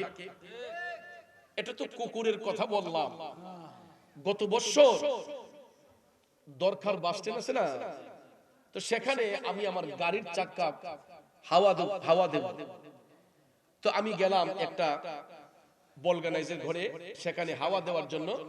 আমি সেখানে যাওয়ার পরে দেখি আকাশ কালো হয়ে গেছে। আকাশ যখন কালো হয়ে গেছে, বৃষ্টি আসার সম্ভাবনা। তো আমি এক চালার নিচে একটু দাঁড়ালাম, আমার নিয়ে একটা চেয়ার দিছে। ওই দোকানদার কই, হুজুর আপনি বসেন চেয়ারে, এখন বৃষ্টি আসবে, এখন বের হইয়েন না। তা আমি বলছি আচ্ছা ঠিক আছে, বাতাসটা দেখেই যাই। তো এই এক চালার সাথে একটা গাছ, এই গাছের মধ্যে একটা বুলবুলি পাখি তার বাসা বাইদা বাচ্চা দিছে। তো ওই বাতাস যখন আসছে, একটা বাচ্চা পড়ে গেছে বাসা থেকে। তো দোকানদার কি করছে, বাচ্চাটারে সুন্দর করে হাত দিয়াই না এক চালার ভিতরে ভাবছেন এখানে রাখলে বাতাসে নিয়ে দিব রে, বা বাতাসে বাচ্চাটা মাইরা ফেলবে। এক চালার ভিতরে আইনা একটা কাঠের উপরে রাখছে। তো ওই বাচ্চাটা যে সে দরদ দিও আনছে, কিন্তু পাখি তো আর এটা বুঝতেছে না। ওই পাখির বাচ্চার মা মানে কিভাবে তার বাচ্চাকে এখান থেকে উদ্ধার করবে, এই বুলবুলি পাখিটা আমাদের মাথার উপর দিয়ে একবার একটা রুইসে আসে, আরেকটা রুইসে যায়, এমন ভাবে চেঁচামেচি করতেছে। আমার কাছে লাগতেছে যদি সে মানুষের মতো কথা বলতে পারতো, তখন সে চিৎকার করে বলতো যে আমার বাচ্চা দাও, আমার বাচ্চা ফেরত দাও। কথা কোন ঠিক না ঠিক? আমরা সমাজের মানুষ হইয়া আমাদের মন মানসিকতা কত নিচে। চিন্তা করেন, মা বাবার সাথে আমরা হিসাব করি। ভাইয়ের আমার, বন্ধুরা আমার, মা সন্তান যে জন্ম দেয়, ওই মাটা বুঝতে পারে একটা সন্তানকে লালন পালন করতে গিয়ে কতটুকু পরিশ্রম হয়, কতটুকু কষ্ট ত্যাগ করতে হয়। আর আমরা বড় হইয়া ওই মা বাবারে নিয়ে বড় কষ্টেই পড়ে যাই, তাদেরকে নিয়ে ভাগাভাগি শুরু করি, তাদেরকে নিয়ে আমরা টানাটানি শুরু করি, তুমি খাওয়াই আব্বারে, তুমি খাওয়াই আম্মারে। এ যুবক পোলাপান পায়ে হাত ধরে বলবো রে, সব কিছু নিয়ে তামাশা কইরো না। পারলে নিজের একটা কিডনি বিক্রি করে ফেলো, পারলে নিজের গায়ের চামড়া দিয়া মা বাবার পায়ের জুতা বানাইয়া দিও, তারপরেও কোনদিন মা বাবার নিয়ে ভাগাভাগি করবা না। কারণ রিজিকের মালিক কে? জোরে কোন কে? রিজিকের মালিক আল্লাহ। এই জন্য আমার আল্লাহ বলেছেন, মালিকাল মুলকি তুতিল মুলকা মান তাশাউ ওয়া তানজিউল মুলকা মিম্মান তাশা। আল্লাহ কয় আমি সেই আল্লাহ। ওগো হাবিব আপনি বলে দেন, আমি যাকে ইচ্ছা রাজ্য দিতে পারি, যার কাছ থেকে ইচ্ছা আমি রাজ্য ছিনিয়ে নিতে পারি। দেওয়ার মালিকও আল্লাহ, নেওয়ার মালিকও আল্লাহ। কথা বলেন ঠিক কিনা? এই জন্য যুবক ভাই পায়ে হাত ধরে বলে যাব, কোনদিন ওই মা বাবার নিয়ে ভাগাভাগি করবেন না, কোনদিন মা বাবার নিয়ে কোনদিন টাকা পয়সার হিসাব করবেন না। যত পারেন তাদের ভরণ পোষণ করবেন, যত পারেন তাদের ভরণ পোষণ করবেন। আপনার কোন ভাই কি করছে না করছে এটা কোনদিন দেখেন না। আমরা দেশের ম্যাডামরা, হ্যাঁ তোমার এই ভাই দিয়ে কিতা করছে আর তুমি কিতা করছো, আসেনি মিয়া? দেখবেন ছেলের বউরা যখন ঘরে আসে, বড় মিয়া বাপরে একটু বেশি দেলাইছে, ম্যাডামের সেটটা কয় হ্যাঁ তোমার ছোট ভাই দিতে হই না, তুমি যে পাগল হয়ে গেছো গা। মাই জমলা যদি একটু বেশি দে, দেখবেন ইলার বউ কইতেছে হ্যাঁ বড় লাদি দে না, তুমি অত পাগল হইছো কেন, তোমার কি টেয়া ফিলফিলি করে? আসেনি এরকম? এ আমার বোনেরা, বিবাহ হয়ে যারা স্বামীর ঘরে এসেছো, আমি তোমাদের বড় ভাই হইয়া তোমাদের পায়ে হাত রেখে বলবো রে বোন, আজকে হয়তো তুমি ছেলের বউ হয়ে আসছো, একদিন তুমি এই ঘরের মধ্যেই শাশুড়ি হইবা। আজকে হয়তো তুমি ছেলের বউ হয়ে এসেছো, একদিন তোমার ছেলেও বিবাহ করাইয়া পুত্র বধূ যখন আনবা তখন তুমিও শাশুড়ি হইবা। দুনিয়াটা হচ্ছে ধার উদ্ধারের জায়গা, যে যেমন কর্ম করবে তেমন কর্মের ফল ভোগ করবে। আমার আব্বা তো চেয়ারম্যান ছিলেন, তো মাঝে মধ্যে সালিশ বিচারও যাইতেন। তো একটা কথা এখন মনে হইছে, শাশুড়ি এবং বৌমার ঝগড়া মিটানোর জন্য একটা দরবার হয়েছিল। তা আমার আব্বাই তা মাঝে মাঝে কইতো, অনেক বিচার আচারে গেলে সর্দাররা কিন্তু মাঝে মাঝে কিছু নজিরা দেয় না। ওই প্রসঙ্গক্রমে একটা নজির আসছে, এক মা তার একটা মাত্র ছেলেরে বিয়ে করাইছে, সুন্দর টুকটুকে সুন্দর একটা রূপ সুন্দরী কদুর মানছে। আমাদের দেশে তো মানুষ সুন্দরের পূজারি বেশি, বেটি দেখতে গেলই আগে দেহে টলফি গানি, ঠিক না বেটি? চামড়াটানি সুন্দর, বডিটানি সুন্দর, নাকি সিহন নাকি বেশি মুডা, এরকম ভাবে দেখতে দেখতে বাঁচতে বাঁচতে দেখবেন এমন একটা আনে রূপ সুন্দরী কদুর মা, ইনার মুহের মাঝে রস থাকে আর অন্তরের মাঝে বিষ থাকে। আসেনি বাজার? আপনারা বলেন কালো মেয়েরে বানাইছে কে? শ্যামবর্ণ মেয়েটারে বানাইছে কে? ফর্সা মেয়েরে বানাইছে কে? এখন কালো হইছে দিকা ইবিডির কি কোনো ইজ্জত না? কালো হইলে কি ইবিডি আল্লাহ দিদার পাইতো না? নবীর দিদার পাবে না? সাহাবীদের মধ্যে সবচেয়ে কালো ছিলেন বেলাল হাবশী রাদিয়াল্লাহু তাআলা আনহু। বেলাল হাবশী রাদিয়াল্লাহু তাআলা আনহু সাহাবীদের মধ্যে সবচাইতে কালো ছিলেন, কিন্তু আমার রাসূল বলেছেন ইশকে মুস্তাফার প্রেম থাকার কারণে নবী বলছেন, বেলাল তুমি আমার আগে জান্নাতে কদম রাখবা। কালো বেটার সম্মান আসেনি? নবীরে ভালোবাসার কারণে দেখেন রাসূল বলতেছেন, বেলাল তুমি আমার আগে জান্নাতে কদম রাখবা। হযরতে বেলাল রাদিয়াল্লাহু তাআলা আনহু এটা শুনে তিনি আপসেট, তিনি কাঁপতে শুরু করলেন, ইয়া রাসূলুল্লাহ, নবী গো আপনি তো জাহানের সরদার, আপনার আগে আমি বেলাল জান্নাতে কদম রাখবো, নিশ্চয়ই আমি মনে হয় বড় ধরনের কোনো অপরাধ করে ফেলেছি। ইয়া রাসূলুল্লাহ, আমি মনে হয় বড় ধরনের কোনো অন্যায় করে ফেলেছি। আমার রাসূল মুস্কি মুস্কি হেসে বললেন, না বেলাল, তুমি এই কারণেই আমার আগে জান্নাতে কদম রাখবা। হাসরের ময়দানে আল্লাহ রাব্বুল আলামিন আমি নবীকে বহন করার জন্য হাজার হাজার সওয়ারি পাঠাইবেন, কিন্তু আমি যেই সওয়ারি দিয়ে মেরাজ শরীফের মধ্যে গিয়েছিলাম, এই বুরাক নামক বাহনটা আমি রাসূলের সামনে যখন হাজির হবে, তার সামনে একটা শিকল থাকবে, এটাকে টাইনা নেওয়ার জন্য, আর ওই শিকলটা আমার আল্লাহ তোমার কাঁধের মধ্যে প্রদান করবে। বেলাল, এই জান্নাতি বাহনের শিকলটা থাকবে তোমার কাঁধে, তাইলে জান্নাতের দরজা যখন খোলা হবে, আমি রাসূল তো সওয়ারির মধ্যে বসা থাকবো, আর শিকল যেহেতু তোমার কাঁধে থাকবে, তুমি তো টাইনা নিবা। এই গাড়ির ড্রাইভার আগে থাকে না প্যাসেঞ্জার আগে থাকে? কারণ জান্নাতি সওয়ারির প্যাসেঞ্জার হলেন রাহমাতাল লিল, আর ড্রাইভার হচ্ছেন হযরতে বেলাল হাবশী রাদিয়াল্লাহু তাআলা আনহু। সুবহানাল্লাহ বলবেন না? ভাইয়েরা আমার, বন্ধুরা আমার, দেখবেন জজ সাহেবের গাড়ি চালাইলে অনেক সময় এই ড্রাইভারের ইজ্জত বাইরে যায়। এক জায়গা গেলে দেখবেন মানুষে টান দিয়ে একটা চেয়ার দেয়, আর এটা জজ সাহেবের ড্রাইভার, আর এটা এমপি সাহেবের ড্রাইভার, এটা মন্ত্রী সাহেবের ড্রাইভার, এটা প্রধানমন্ত্রীর ড্রাইভার, এবারে সম্মান এটা আলাদা। কথা কোন ঠিক না ঠিক?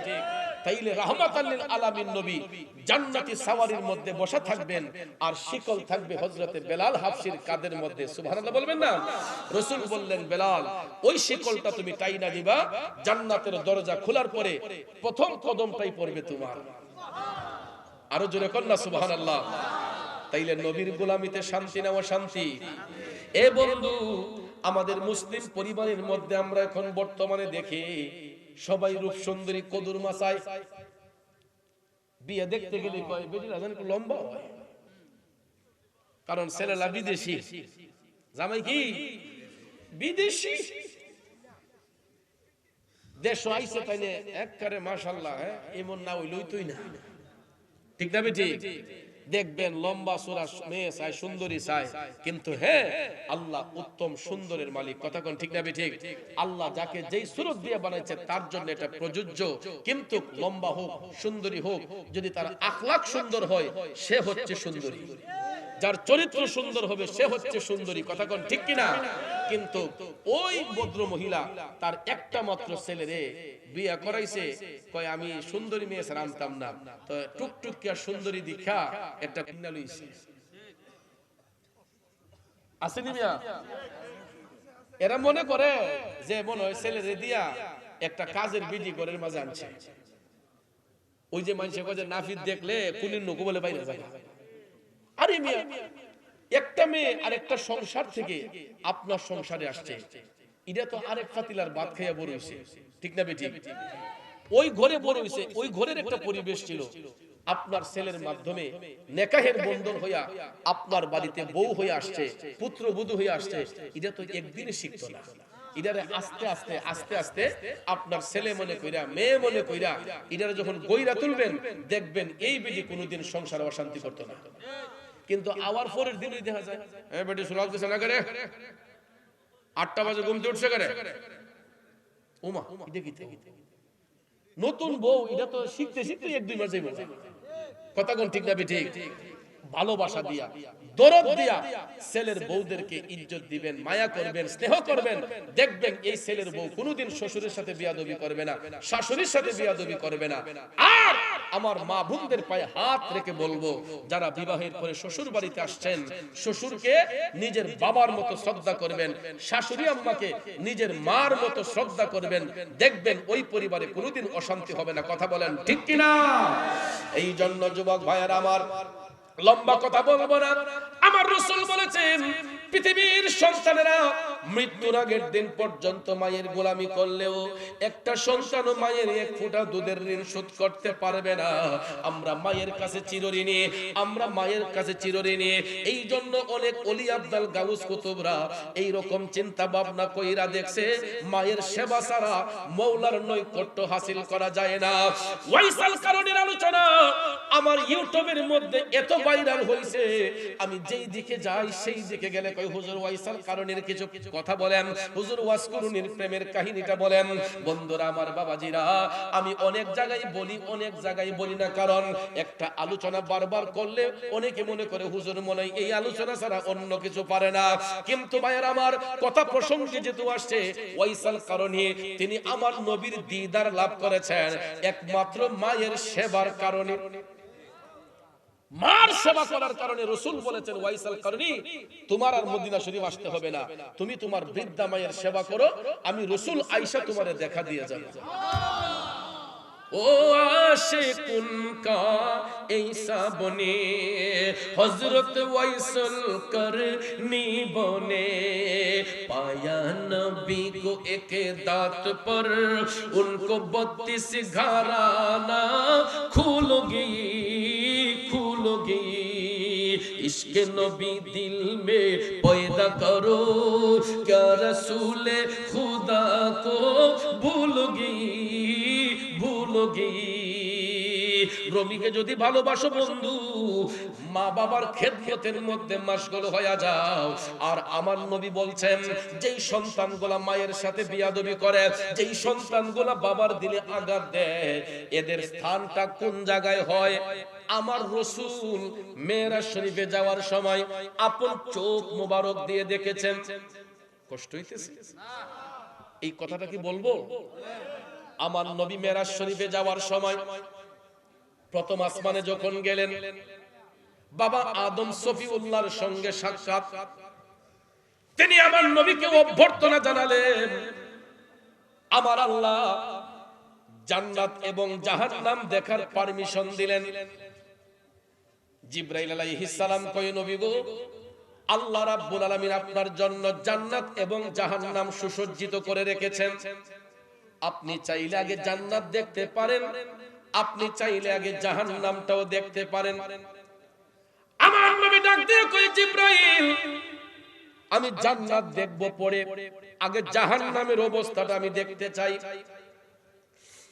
আমার নবীজি জান্নাত দেখবেন পরে, জাহান্নাম দেখার ইচ্ছে পোষণ করলেন আগে। বন্ধুরে,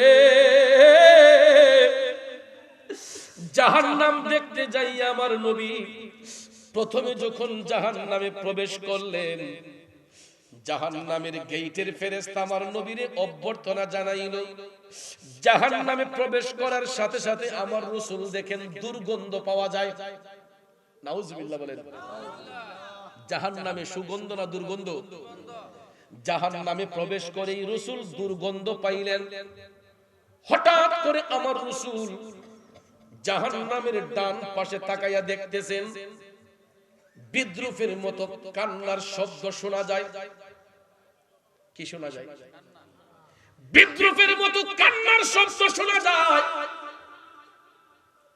হঠাৎ করে রাসূল তাকাইয়া দেখছেন, ওই কান্নার শব্দে জাহান্নামের আগুনের তাপে মাটি ফাইটা আগুনের ফুলকে গোলা উপর দিকে উঠতেছে।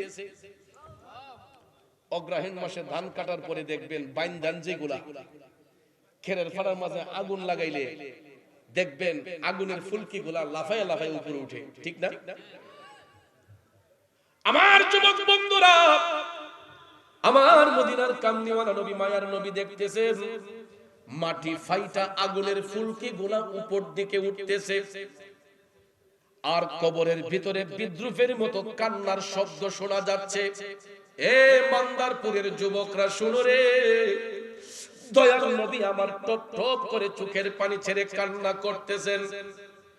জিবরাইল আলাইহিস সালাম ডাক দিয়ে কই, নবী গো, ইয়া রাসূলুল্লাহ, মায়ার নবী গো, এরা আপনার উম্মতের মধ্যেই একদল লোক। নবী গো, এরা দুনিয়ার জমিনে মায়ের উপর হাত তুলতো, বাবার উপর হাত তুলতো। ইয়া রাসূলুল্লাহ, ওই সন্তানগুলোর উপর আমার আল্লাহ নারাজ হয়ে গেছে, কারণ এরা মা বাবার গায়ের উপর হাত উঠাইতো। বলুন, এই দেশে এই কুলাঙ্গার সন্তান আছে না নাই? এদের পরিণামটা হচ্ছে জাহান্নামের তলদেশে। জাহান্নামের তলদেশে আমার রাসূল বলতেছেন যে আমি যখন মেরাজে গিয়েছি, জাহান্নামের তলদেশে তাকিয়েছি। আর এটার কতটুকু গভীরতা এই সম্পর্কে রাসূল বলেছেন যে জাহান্নামের মধ্যে দুজক, যেটা দুজকের তলদেশ, যেটা অর্থাৎ দুজকের প্রথম স্টেপ থেকে, দুজকের উপর থেকে যদি একটা পাথর ছেড়ে দেওয়া হয়, ৭০,০০০ বছর যাওয়ার পরে যতটুকু গভীরতা, এর নিচে হচ্ছে জাহান্নামের তলদেশ। নাউজুবিল্লাহ। সেই জাহান্নামের তলদেশে রাইখা ওই কুলাঙ্গার সন্তানগুলা যারা মার উপর বাবার উপর হাত উঠায়, এদেরকে আমার আল্লাহ জাহান্নামের আগুনের তাপ দেয়। আর এই ৭০,০০০ মাটির নিচ থেকে, জাহান্নামের তলদেশ থেকে এই আগুনগুলা লাফাইয়া দুনিয়ার উপরে উঠে। আল্লাহু আকবার বলেন। রাসূল বলেন যে একটা সুইয়ের নাল কত বড় হতে পারে? সুইয়ের নাল দেখে কলা গাছ ঢুকবো? কান্নাগুলো ঢুকতো না, ঠিক না বেঠিক? একটা বড় শলাও ঢুকবে না। রাসূল বলেন সুইয়ের নাল দিয়া যদি জাহান্নামের আগুনের তাপ একটুখানি দুনিয়াতে ছাড়া হয়, তাহলে দুনিয়ার মানুষ জ্বলে পড়ে ছারখার হয়ে যাবে। নাউজুবিল্লাহ। জাহান্নামের আগুনের যে তাপ, দুনিয়ার মধ্যে যদি এই আগুনের তাপ সুইয়ের নাল দিয়ে যদি একটু তাপ দেওয়া হয়, তাহলে গোটা পৃথিবীর মানুষ জ্বলসে যাবে, পুড়ে ছাই হয়ে যাবে। তাইলে চিন্তা করেন জাহান্নামের আগুনের তাপ কতটুকু ভয়াবহ হতে পারে। আমার রাসূল দেখতেছেন চিৎকার শোনা যায় এবং কবরের মাটি ফাইটা আগুনের ফুলকিগুলো উপর দিকে উঠতেছে। দয়াল নবী আমার চোখের পানি ছেড়ে কাঁদে। জিবরাইল আলাইহিস সালাম ডাক দিয়া কয়, নবী গো, এরা আপনার উম্মতের মধ্যে একদল লোক, এরা দুনিয়ার মধ্যে তাদের মার উপর হাত উঠাইতো, বাবার উপর হাত উঠাইতো। এই জন্য আমার আল্লাহ তাদের উপর নারাজ হইয়া এদেরকে জাহান্নামের তলদেশে পাঠাইয়া কিয়ামত পর্যন্ত আমার আল্লাহ এদেরকে জাহান্নামের আগুন দিয়া জ্বালাইবে। আর এরা কিয়ামত পর্যন্ত এই আগুনের তাপে চিৎকার করবে। জিবরাইল বলতেছে, নবী গো, ওই জাহান্নামী ব্যক্তিগুলা তারা যেই কবরের ভিতরে জাহান্নামের তলদেশে যে চিৎকার করে, ওই চিৎকারটা যদি দুনিয়ার মানুষগুলা শুনতো, তাইলে এরা সাথে সাথে অজ্ঞান হইয়া যাইতো, বেহুশ হইয়া যাইতো। এই জাহান্নামীদের চিৎকার যদি দুনিয়াবাসীরা শুনতো, তাইলে পৃথিবীর পূর্ব প্রান্ত থেকে পশ্চিম প্রান্ত পর্যন্ত মানুষগুলা শুনতে পেত, এবং এই কান্নার শব্দে এরা অজ্ঞান হয়ে যেত, বেহুশ হইয়া যাইত। ভাইয়ের আমার, মা বাবার দিলের মধ্যে কষ্ট দিলে এই পরিমাণ আঘাত আল্লাহ তাআলা জাহান্নামের কুলাঙ্গার সন্তানদেরকে দান করে। তাইলে বলুন, আমরা আমাদের মাতা পিতার সহিত সৎ ব্যবহার করব নাকি দুর্ব্যবহার করব?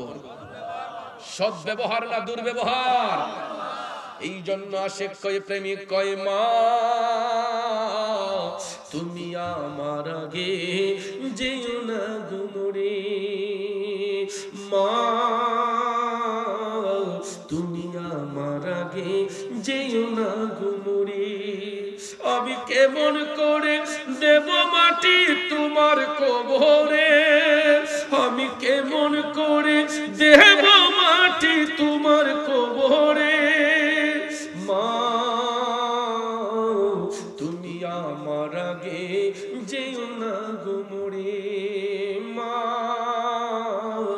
তুমি আমার আগে যেও না গুমরে। এ বন্ধু, নেককার সন্তান যারা হয়, মুমিন ব্যক্তি যারা হয়, এরা দেখবেন মাতা পিতার খেদমতদারি হয়।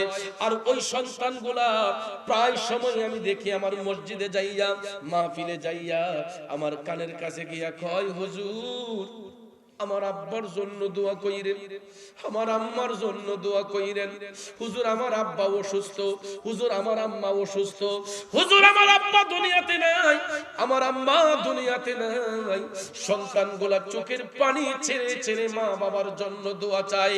ওই সন্তানগুলাই হলো নেক সন্তান, যেই মা বাবা চলে যাবার পরে সন্তানগুলা মা বাবার আত্মার মাগফিরাতের জন্য চোখের পানি চাইরা কান্দে আর আল্লাহরে কয়, ওয়া বিরহামহুমা কামা রাব্বায়ানি সগীরা। আল্লাহ গো আমার মা বাবার উপর তুমি রহম হইয়া যাও, দয়াশীল হইয়া যাও। যেমনি ভাবে আমার মা বাবা ছোট্টবেলা আমি সন্তানকে লালন পালন করেছে, আদর সোহাগ করেছে, আল্লাহ আমি কচি শিশুর মতো আমার মা বাবার তুমি লালন পালন করো।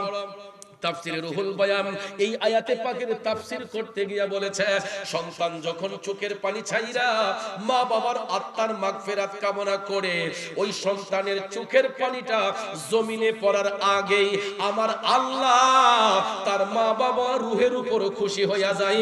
চিল্লায়া বলেন সুবহানাল্লাহ। এই জন্য কবি কয়ে মায়ের মতো আপন জন, মায়ের মতো আপন জন ত্রিভুবনে নাই।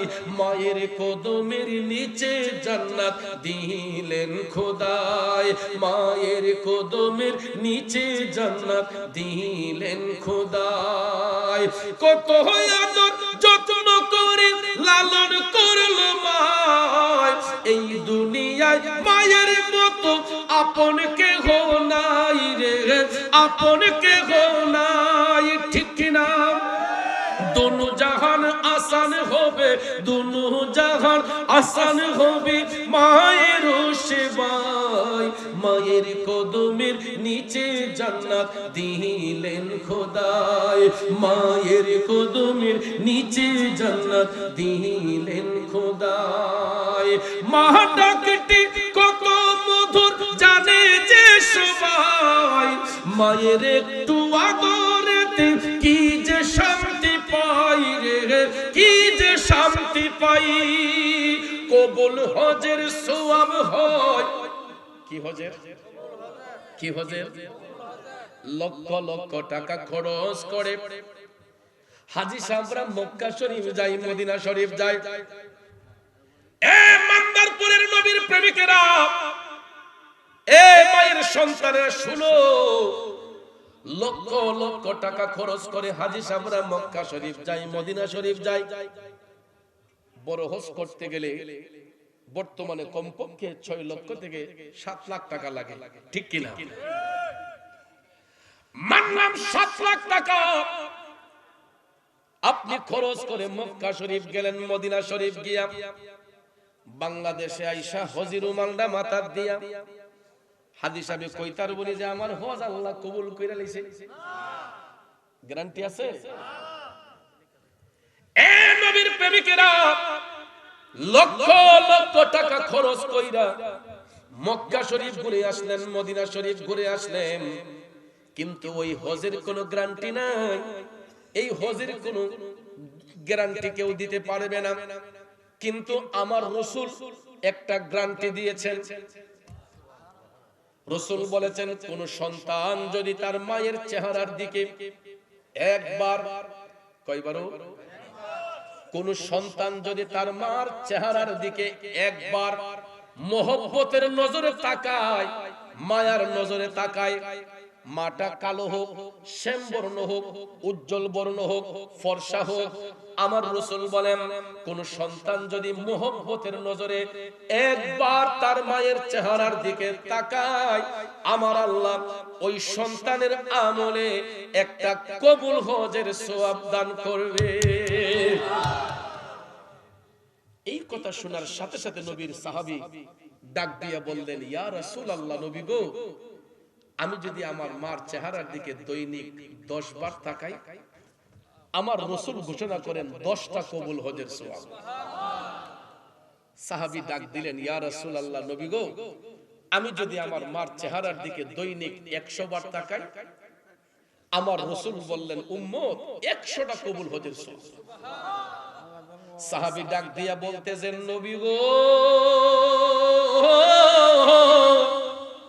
ওগো মায়ার নবীজি, আমি যদি এর চাইতে বেশি তাকাই, আমার নবী ডাক দিয়া কই, উম্মত তুমি যত হাজার বার, যত কোটি বার তোমার মায়ের চেহারার দিকে মোহব্বতের নজরে তাকাইবা, মায়ার নজরে তাকাইবা, আমার আল্লাহ তত হাজার কবুল হজের সওয়াব তুমি সন্তানের আমলের মধ্যে লিখে দিবে। দুই হাত তুলে বলেন আল্লাহু আকবার, আরেকটু জোরে বলেন ইয়া রাসূলুল্লাহ। ও ওরে মানুষের রূপে সৃষ্টি করলো দয়াল খোদা, কত আদর করলো মায়ের, তার সীমানা নাই রে, তার সীমানা নাই। কবুল হজের সওয়াব হয় দেখলে মায়ের চেহারা, মায়ের কদমের নিচে জান্নাত দিলেন খোদায়, মায়ের কদমের নিচে জান্নাত দিলেন খোদায়। আমার মায়ের মতো আপনজন, মায়ের মতো আপনজন ত্রিভুবনে নাই, মায়ের কদমের নিচে জান্নাত দিলেন খোদায়। কথা বলেন ঠিক না বেঠে? তাইলে ওই মায়ের সাথে সদ্ব্যবহার হবে না দুর্ব্যবহার হবে? আমার যুব সমাজ আপনাদের পায়ে হাত রেখে বলছি, আজকের মাহফিল যদি সত্যিকারের মাহফিল হয়, ওই মাহফিলের সার্থকতা তখনই হবে যেই ছেলেগুলো আমরা মারে কষ্ট দিয়েছি, বাবারে কষ্ট দিয়েছি, মাহফিল শেষ করে মার পায়ে বাবার পায়ে গিয়া সালাম দিয়া তাদেরকে জড়াইয়া ধইরা, আর না হয় পায়ে ধইরা, আব্বা আমি না যাই না আপনারে কষ্ট দিয়ে দিছি, আম্মা আমি না বুঝে আপনারে কষ্ট দিয়ে দিছি, হুজুর মুরাদ চৌধুরী হুজুর আলোচনা করছে গো, আম্মা তোমার কাছে মাপ চাইলে মাপ দিবা, আব্বা তোমার কাছে মাপ চাইলে মাপ দিবা। আমি পাপী জবানে বললাম, দেখবেন আপনার মা বাবা আপনার ক্ষমা না দিয়ে পারবেন। বাবার চোখের পানিগুলা ঠাস ঠাস করে পড়বে, মার চোখের পানিগুলা ঝরঝর করে পড়বে। কোন মা বাবা সন্তানের অমঙ্গল চায় না। আমরা যদি সরি স্বীকার করে ফেলি, দেখবেন আমাদের মা বাবারা আমাদের উপর রাজি এবং খুশি হয়ে গেলে আল্লাহ তাআলা আমাদের উপর রহমত বর্ষণ করবে, দয়াল নবীর নজর মুবারক আসবে। কথা কোন ঠিক কিনা? প্রগবাস অসৎ সঙ্গে সর্বনাশ, ঠিক কিনা বলেন? সঙ্গ যদি ভালো হয় খারাপ ছেলেটাও ভালো হয়ে যায়, আর সঙ্গ যদি খারাপ হয় ভদ্রগরের সন্তানটাও নষ্ট হয়ে যায়। এই জন্য ভাইয়ের আমার, আল্লাহ ইজ্জত দিলে কেউ কি ইজ্জত নামিয়ে ফেলতে পারবে? এই মান্দারপুর গ্রাম আমার পরিচিত গ্রাম, আমার ইমন চৌধুরী আমার বন্ধু। আজকে একদিনের সম্পর্ক নয়, প্রায় 1.5 যুগের উপরে হবে আমাদের বন্ধুত্বের সম্পর্ক। এই বন্ধুত্বের দাবি নিয়ে প্রোগ্রাম রেখেছি, এবং বিশেষ করে আমার আরো কিছু ভালোবাসার মানুষ এই মান্দারপুরে আছে। আপনাদের মান্দারপুর সরকার বাড়িতে আমার দুইজন ভাগিনা আছেন, একজন হাজী আলাউদ্দিন সরকার, তার ভাই, আর একজন নিজাম সরকার। সৌদি আরবে গেলে পরে তারা হাজীদেরকে যেই দরদ দিয়ে আদর করে, এটা আমি না বলে পারছি না যে আমি যদি আপনারা কোনোদিন যেতেন তাইলে দেখতেন তারা হাজীদেরকে সেই জেদ্দা থেকে মক্কাতে এসে হাজীদেরকে রিসিভ কইরা তারা জেদ্দা নিয়ে মেহমানদারি করাইয়া, আবার কাপড় চোপড় পোশাকাদি দিয়া, আতর, নামাজের মশলা সব কিছু দিয়া আবার হাজীদেরকে ইজ্জত করে বিদায় দেয়। এটা আপনাদের গ্রামের সুনাম না? আপনাদের গ্রামের চেরাগ হাজী আলাউদ্দিন সরকার, আমার বাবা নিজাম সরকার আমাকে অত্যন্ত মন ভরে শ্রদ্ধা করে। আমার বাবা আব্দুল বাতেন, তাদের ফুফাতো ভাই, তাদের মামাতো ভাই আব্দুল বাতেন মিয়া টানচারা গ্রামের আমার মুরিদ সন্তান। সেই সুবাদারও তাদের সঙ্গে আমার গুড আন্ডারস্ট্যান্ডিং। তো তাদের জন্য সবাই মন ভরে দোয়া করবেন। তারা দোয়া চেয়েছে, আজকেও আসার আগে দোয়া কামনা করেছে যে মামা খাস করে দোয়া করবেন, আমার তো আব্বা আম্মা নাই, তো মা বাবার জন্য দোয়া চেয়েছে। এবং আমি জেদ্দাতে যতবার যাই, মিলাদ শরীফ পড়ে যখন দোয়া করি, তখন দেখতে পাই তারা দুইটা ভাই কিভাবে মা বাবার জন্য কান্দে। তখন ভাবলাম যে নেক সন্তান তাদেরকে আল্লাহ সম্পদ দিবে না, কারে দিবে? মা বাবার জন্য এত কান্না করে আল্লাহ রহমতে দান সৎকার দিক দিয়ে দেখছি অনেক ভূমিকা পালন করে। আল্লাহ যেন তাদেরকে আরো ব্যবসা বাণিজ্যে উন্নতি করে। এবং আমার ইসমাইল মামা, আমার আরেকটা ভাগিনা আছে ইসমাইল মিয়া, এই মান্দারপুরের, এরা আমাকে অত্যন্ত মহব্বত ভালোবাসা দেখায়। যতবার আমি সৌদি আরবে যাই তাদের বাসায় গিয়ে আমার 1-2 দিন বেড়াতে হয়, খুব ইজ্জত করেন। আমার আরেকটা ছোট ভাই রিয়াজউদ্দিন, সেও সৌদি আরবে থাকে, বর্তমানে জেদ্দাতে আছে। আপনাদের সবার কাছে দোয়া চেয়েছে, সে শারীরিকভাবে একটু অসুস্থ, এবং তার আব্বা আম্মার জন্য দোয়া চেয়েছে। সবাই দোয়া করবেন। এই ছেলেগুলা তো আমাদের দেশের সম্পদ, ঠিক না? আমাদের প্রবাসী রেমিটেন্স যোদ্ধাগুলা, এরা আমাদের দেশের সম্পদ। এদের অক্লান্ত শ্রমের কারণেই আজকে আমরা বাংলাদেশে অনেক মাহফিল করতে পারি, অনেক ফাউন্ডেশন করতে পারি, একমাত্র বেশিরভাগ প্রবাসীদের অনুদান আসার কারণে। এই জন্য প্রবাসীদেরকে ইজ্জত দিবেন, আমাদের ছেলেদেরকে আমরা তাদের জন্য দোয়া করব যাতে তাদের বিদেশের জীবনটা সুখের এবং শান্তির হয়। আমি সৌদি আরবে গেলে, বিভিন্ন দেশে গেলে আমার এই বাংলাদেশের ব্রাহ্মণবাড়িয়া কসবা নবীনগরের যুবক ছেলেগুলা আমার নাম যখন শুনে হুজুর গেছে, এরা কাজ কাম বাদ দিয়ে গিয়া দেখা করে। আমি তাদের কাছে ভালোবাসার ঋণী, এরা আমাকে ভালোবাসা দিয়ে আমাকে ঋণী করে ফেলেছে। তাদের জন্য দোয়া ছাড়া আর কি করব? আপনাদের কাছে দোয়া চাই, আমিও তাদের জন্য মন ভরে দোয়া করি, আল্লাহ যেন তাদের বিদেশের জীবনকে সুখের এবং শান্তির বানায় দেয়। সবাই বলেন আমিন। তো ভাইয়ার আমার, মা বোনদের আবদার, আমার বন্ধুর আবদার একটু জিকির করার জন্য। তো আপনারা কি সবাই আল্লাহ পাকের জিকির করবেন? মন দিয়া নাইশা এখন জিকির নিয়া অনেক ট্রল তামাশা দেখা যায়। একদিকে আল্লাহ কইলে এটা হু কইয়া ঠেলা মারে, আসেন এরকম। জিকির নিয়ে কখনো ইনকার করতে নাই, কারণ আলা বিযিকরিল্লাহি তাতমাইন্নুল কুলব, যে কলবের মধ্যে আল্লাহর জিকির থাকে এই কলবটাকে আমার আল্লাহ প্রসারিত করে দেয়, নূরান্বিত করে দেয়। এই জন্য ভাইয়ার আমার, এই কলবের সম্পর্ক মাওলার আরশের সঙ্গে হয়ে যায়। কথা কোন ঠিক না ঠিক? এই জন্য জিকির করবেন মন দিয়া, জিকির করব দিল দিয়া, মন দিয়া, একমাত্র আত্মাকে শুদ্ধ করার জন্য, আল্লাহকে রাজি খুশি করার জন্য। কথা কোন ঠিক না ঠিক? তো আমার দোস্ত ইমন চৌধুরী, ডক্টর ইমন চৌধুরী, ওনার মাধ্যমে দাওয়াতটা রেখেছি। তো আমার অনেক আগের একটা জিকির, আল্লাহু আল্লাহ জিকির, এটা অনেক পরিচিতি লাভ করেছিল, যেটার কারণে আপনারা আমাকে ভালোবেসে অনেক জায়গায় নিতেন। তো উনি ইয়া যুল জালালি ওয়াল ইকরাম, الصلاة والسلام عليك يا رسول الله، الصلاة والسلام عليك يا حبيب الله، الصلاة والسلام عليك يا رحمة للعالمين. ربنا ربنا ربنا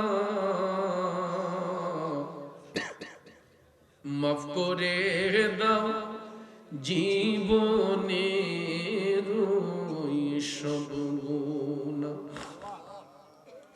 গুনার বোঝা মাথায় লইয়া কাঁদতেছি। মাফ করে দাও দয়াল আল্লাহ ইলাহি, যত গুনাহ করছি মাবুদ জীবনে। ও যুবক বন্ধুরা আমার, বাবাজিরা গো, একটাবার গুনার কথা স্মরণ করো। গুনাহ করতে করতে জীবনটাকে ধ্বংস করে দিয়েছি, যেই দিকে তাকাই শুধু গুনার গুনাহ। যুবক বন্ধুরা রে,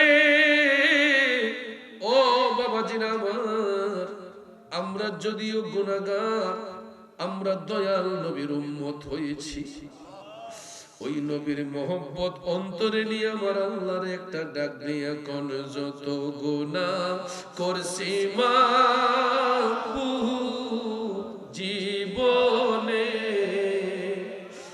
মাফ করে দাও নূর নবীজির খাতিরে।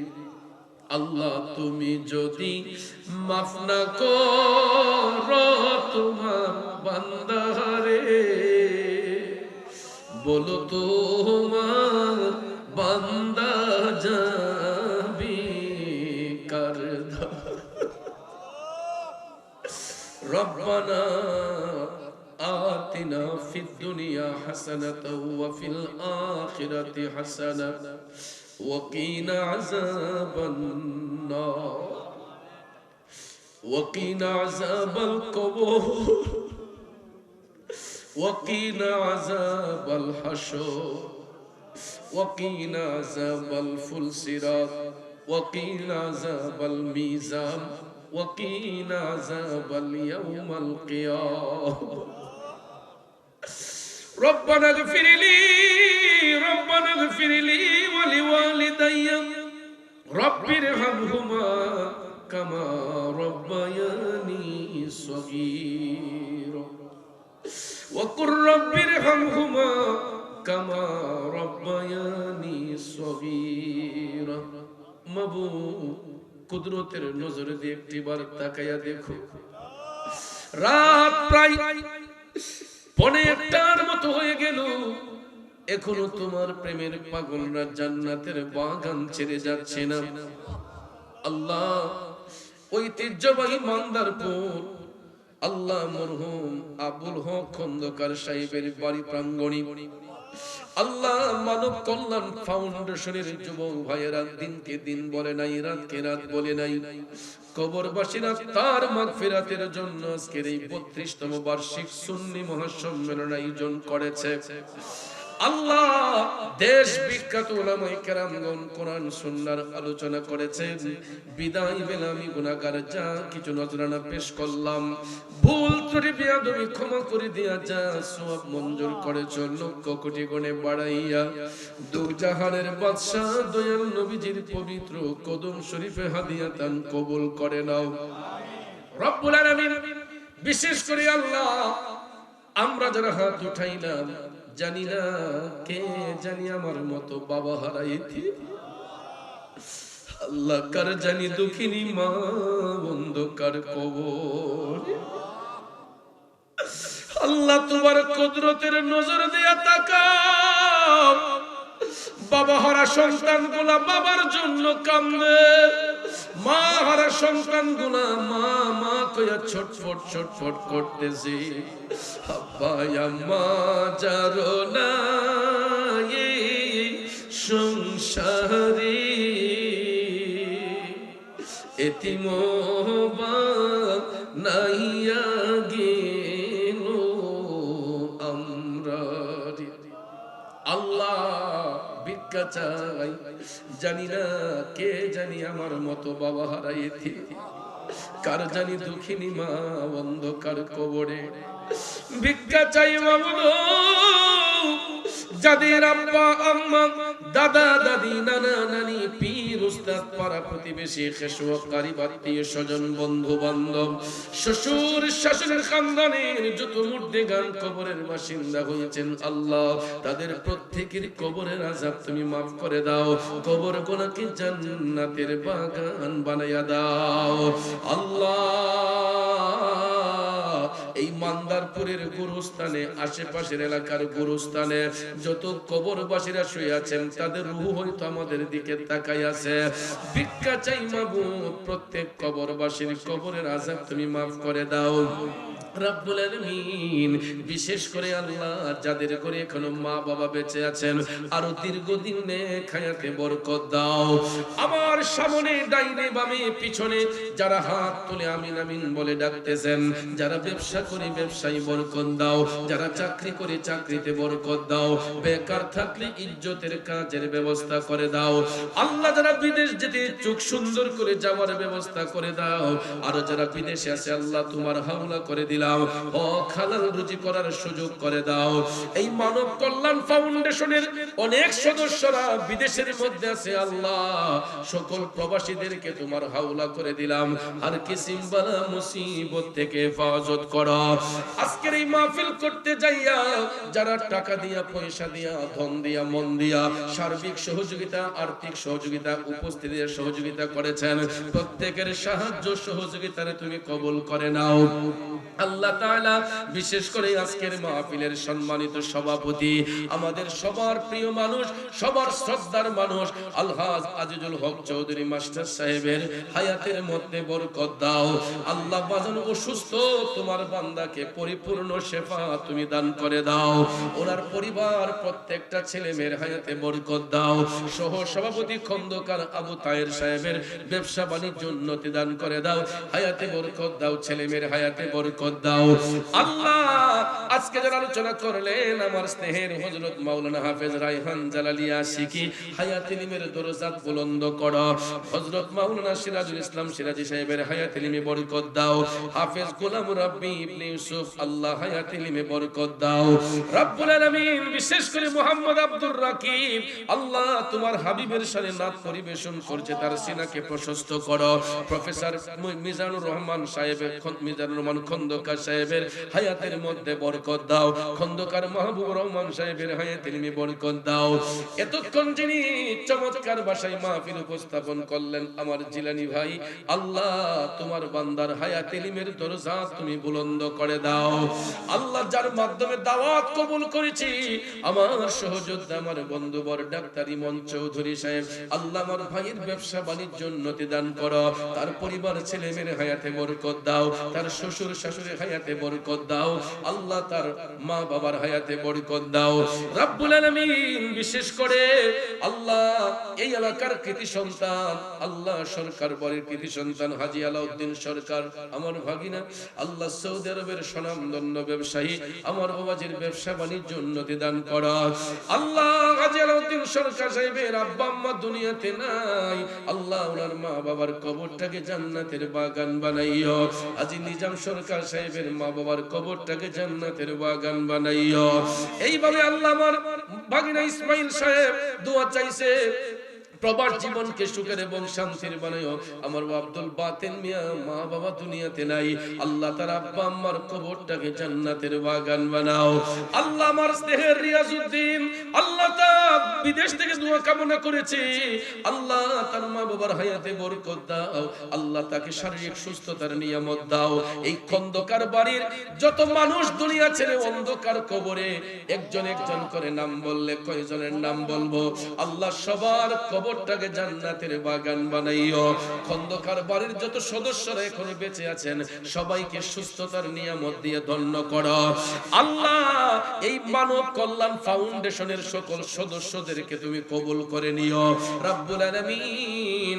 বিশেষ করে আজকের মাহফিলের তাবারুকে বরকত দান করো। মাহফিল খানাকে তোমার কুদরতি আদালতে কবুল করো রব্বুল আলামিন। এই মাহফিলকে জরিয়া করে আমাদের তামাম জিন্দেগির গুনাহ খাতা মাফ করো আল্লাহ। বাংলাদেশ ও দেশ বিদেশে আমার যত ভক্ত মুরিদ যে যেখানে আছে সবাই আপন আপন জায়গায় সহি সালামতে রাখো। কঠিন মুসিবতে থাকলে হেফাজত ফরমায়ো আল্লাহ। আমার স্নেহের আব্দুর রহমান আল্লাহ তার তিনটা বাচ্চাকে এতিম করে আল্লাহ তার প্রথম স্ত্রী দুনিয়ার মায়া ছেড়ে অন্ধকার কবরে আল্লাহ তোমার বান্দির কবরটাকে জান্নাতের বাগান বানাইও।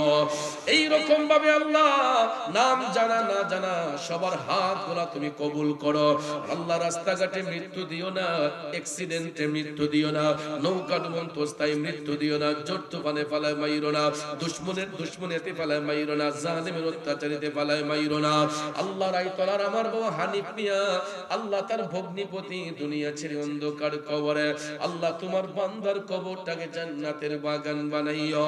সুবহান রাব্বিকা রব্বিল ইজ্জাতি আম্মা ইয়াসিফুন ওয়া সালামুন আলাল মুরসালিন আলহামদুলিল্লাহি রাব্বিল আলামিন। আখিরি ফরিয়াদ আল্লাহ মহিলা প্যান্ডেলে আমার অসংখ্য মা বোনরা হয়তো কেউ ঘরের দরজায় বৈশা হয়তো আমিন আমিন কইয়া ডাকতেছে। আমার মা বোনদেরকে ঈমানি জিন্দেগি দান করো। আমার মা বোনদেরকে মদিনাওয়ালার প্রেমিক বানাইয়া দিও। সুবহান রাব্বিকা রব্বিল ইজ্জাতি আম্মা ইয়াসিফুন ওয়া সালামুন আলাল মুরসালিন আলহামদুলিল্লাহি রাব্বিল আলামিন বিহাক্কি লা ইলাহা ইল্লাল্লাহু মুহাম্মাদুর রাসূলুল্লাহ। আসসালামু আলাইকুম ওয়া রাহমাতুল্লাহ। আমাদের ইউটিউব চ্যানেলটি সাবস্ক্রাইব করে আমাদের সাথে থেকে পাবেন বিভিন্ন সুন্নি পীর মাশায়েখদের ওয়াজ ও গজল। আমাদের ভিডিওটি ভালো লাগলে লাইক কমেন্ট এবং ইসলামের ও সুন্নিয়তের প্রচারের স্বার্থে বেশি বেশি শেয়ার করুন। ধন্যবাদ। মোবাইল 01762277888। এছাড়াও আমাদের এখানে ওয়াজ মাহফিল, বিয়ে, গায়ে হলুদ, সেমিনার, যে কোনো অনুষ্ঠানে স্টেজ সাজানো সহ যে কোনো অনুষ্ঠানের ভিডিও কাজ করা হয়।